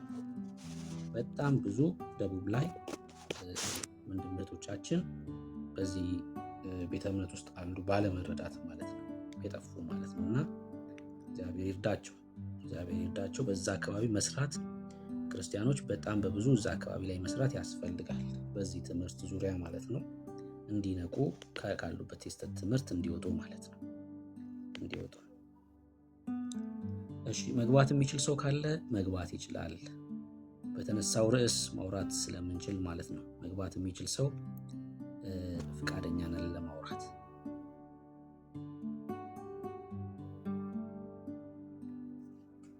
ምን ችግር አለው ይላሉ። አዎ ያሙታል። ለምን ያሙት? ያባታቸው አይደል? በነገራችን ላይ እኛን እንደዚህ አይነት ነገር ላይ ብዙ ማንጨነቀው። እኛ ስላችሁ በቃ ይሄ ክርስቲያኑ ማህበረሰብ ማለት ነው። በቃ ማንም ሰው ይጻፍ የሆነ ነገር ማንም ሰው ምንም ይበል እንደ እግዚአብሔር ቃል ካልሆነ በቃ አንሰማው አይደል? አንሰማው። ምንም ሊጽፍ ይችላል፣ ምንም ሊናገር ይችላል። በጭራሽ አንቀበለውም፣ አንሰማው። ራሱ ጸሐፊው ፓስተርም ይሁን ምንም በ15ኛው የሚነሳ በ16ኛው በሁለተኛው የሚነሳ በ3ኛው አይመለከተንም። እንደ እግዚአብሔር ቃል በቃ ይፈተሻል ትምህርቱ ማለት ነው። በቃ አንሰማ። እኛ የምንሰማው ማንን ነው? ማንን ነው የምንሰማው? የእግዚአብሔርን ቃል የሰጠንን ባለቤቱን ራሱን ነው የምንሰማው። ትላንትና ቤቴን ከፍቼ ይህን ስል ነበር። ለምሳሌ እኔ አሁን አንድ መጽሐፍ ብጽፍ እጽፋለሁ ወደፊት። የኔም መጽሐፍ የሆነ ሰዓት ላይ የተነሱ ሰዎች አይ ብሩክ እኮ እንዲህ ለማለት ፈልጎ ነው ብለው ሊያብራሩ ይችላሉ። ከዛ ትክክል ባልሆነ መንገድ ሊያብራሩት ይችላሉ። ለምን እኔ በቃ አልፍ ያለው በስጋ የለውም የሰዎች መረዳት እንዲህ ነበር ያስብ የነበረው ሊሉ ይችላሉ። እግዚአብሔር ግን እንደዛ አይደለም። እግዚአብሔር ዘላለማዊ ነው። እግዚአብሔር ምን ልትል ፈልገህ ነው ተብሎ በ3ኛውና በ4ኛው ክፍለ ዘመን ላይ የነበሩ ሰዎችን መጠየቅ አይጠበቅብንም። ራሱ እግዚአብሔር እናንተ ጠይቀው እንደኛ ከመሆኑ እግዚአብሔር ዘላለማዊ ነው። እግዚአብሔር የሚናገር አባት ነው። እግዚአብሔር በእኛ ውስጥ ያለ ንጉስ ነው። የቃሉ ባለቤት በእኔ ውስጥ ነው ያለው። ራሱን አልጠይቀውም እንዴ? የቃሉን ባለቤት አለ። ይኸው አለ። ይኸው ነው እግዚአብሔር። አየህ እኔ እንዳልኳችሁ የሆነ ዘመን ላይ ላልፍ እችላለሁ አይደል? የኔ መጽሐፍ ለማብራራት አይ ብሩክ እንዲህ ሊል ፈልጎ ነው ትላለህ፣ ትሞግታለህ። የለውማ መናገር አልችልም። እግዚአብሔር ግን እንደዚህ አይነት አምላክ አይደለም። በዘመናት ውስጥ ያለ፣ በዘመናት ውስጥ ህዝቡን የሚመራ፣ በዘመናት ውስጥ የሚናገር፣ ቃሉን የሚያብራራ። ከእግዚአብሔር ጋር አውራ ወዳጅ። የእግዚአብሔርን ቃል መረዳት ትፈልጋለህ? ከእግዚአብሔር ጋር አውራ። እንትና ከሚባሉ አባት ጋር ማውራትህን አቁምና ከእግዚአብሔር ጋር ማውራት ጀምር። መማር ትፈልጋለህ? ከራሱ ከእግዚአብሔር ተማር። ከራሱ እግዚአብሔር ያስተምራል። በእውነት እንደዚህ አይነት አባት ነው ያለን እኛ፣ የሚያስተምር አባት፣ ቅርብ የሆነ አባት ማለት ነው። ልጆችሽ ከእግዚአብሔር የተማሩ ይሆናሉ። እንደ እኮ ያው የሆነ የእግዚአብሔር ቃል ነው የሚሰራ ማለት ነውና እኛ እንደዚህ ነን። በቃ ጴንጤዎች ማንም ምንም ሊል ይችላል፣ ማንም ሊያስተምር ይችላል፣ መብቱ ነው። ያስተምራል፣ እናነባለን፣ እንጠይቃለን። ከዛ ግን እሱም የሚመዘን ነው ትምህርቱ ማለት ነው። ሰውየው በቃ የሰውየው ትምህርት ይመዘናል እንደ እግዚአብሔር ቃል። ቀሎ ከተገኘ በቃ ዳር ይዛል ማለት ነው። የሰውየው መረዳት ይሆናል ማለት ነው። የእግዚአብሔር ቃል ሊሆን አይችልም የሰውየው መረዳት። በሌሎቹ ቦታ ስትሄድ ግን እንደዛ የሚባል ኦርቶዶክስ ከሆንክ በቃ ኦርቶዶክስ ነህ፣ እናንተና ያሉትን የመቀበል ግዴታ አይኖርብሃል። እነንትና የተናገሩት እንደ እግዚአብሔር ቃል ይቆጠራል። እነንትና ስለሌሉብን እኛ እግዚአብሔር ይመስገን። ተባረኩ። እሺ ቀጥሉ። ይቀጥል።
ወንድምነት ብርኬዋ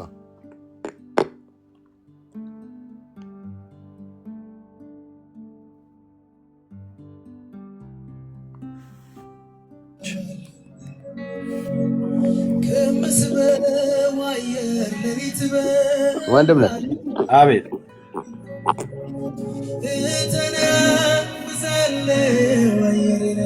እሺ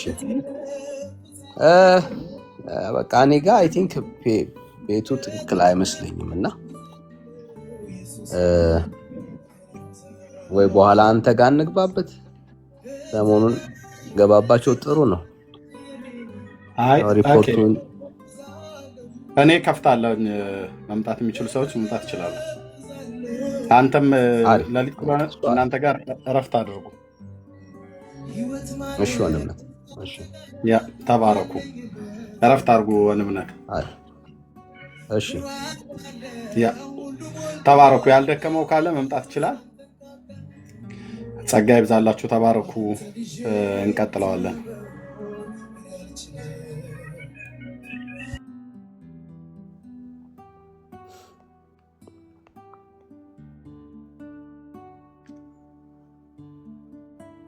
እሺ ወገኖች በቃ ወንድምነት ጋር እንሂድ። ሲከፍት አብረን እዛ እናገለግላለን። አንዴ ይክፈትና ሁላችንም ወደ እሱ ጋር እንሄዳለን። የገባችሁ ሰዎች ታብታብ እና ሼር በማድረግ ጌታን አብረን እናገለግላለን። እግዚአብሔር ይባረክ። ግን ባለማወቅ እዚህ ቤተ እምነት ውስጥ የገባችሁ ሰዎች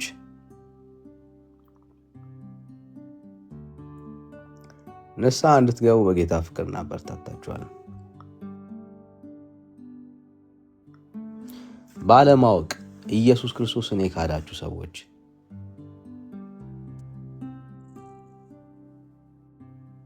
ባለማወቅ በክርስቶስ ይህን ሳታውቁ ኢየሱስን የካዳችሁ ሰዎች ንስሐ ግቡ። ኢየሱስን ክዶ የዘላለም ሕይወት ተስፋ የለም። አብ ነው ያለው፣ ኢየሱስ የለም። ኢየሱስ ፈጣሪ አይደለም። እንደ መናገር ክህደት የለም። ሰውነትን ተቀብሎ አምላክነቱን መካድ ከባድ ንፍቅና ነው። በጣም ከባድ ንፍቅና ነው። አብ አለ፣ አብ ችግር የለም። ግን ኢየሱስ ክርስቶስ ወልድ ግን የለም ፍጡር ነው ብሎ ማመን በጣም ከባድ ምንፍቅና ነው እና ተመለሱ ወገኖች።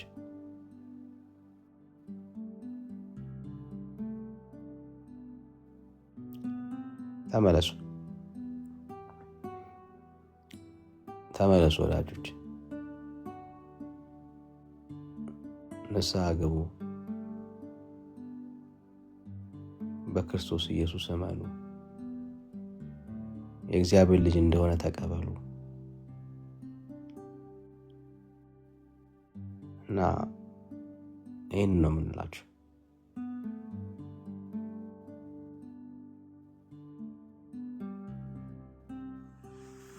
ጸጋ ይብዛላችሁ። ወንድምነት ከፍቷል። እስቲ ቼክ አድርጉትና ከዛ ወደ እሱ እንሄዳለን። ተባረኩልኝ። ግን ይህን ርዕስ ሰሞኑን በደንብ ነው መንገባበት። እንዴት ግራ የተጋባ እምነት ውስጥ እንዳሉ አይታችኋል።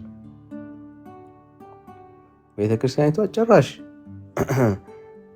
በጣም ግራ የተጋባ እምነት እንዳላት በብዙ ማስረጃዎች አይተናል።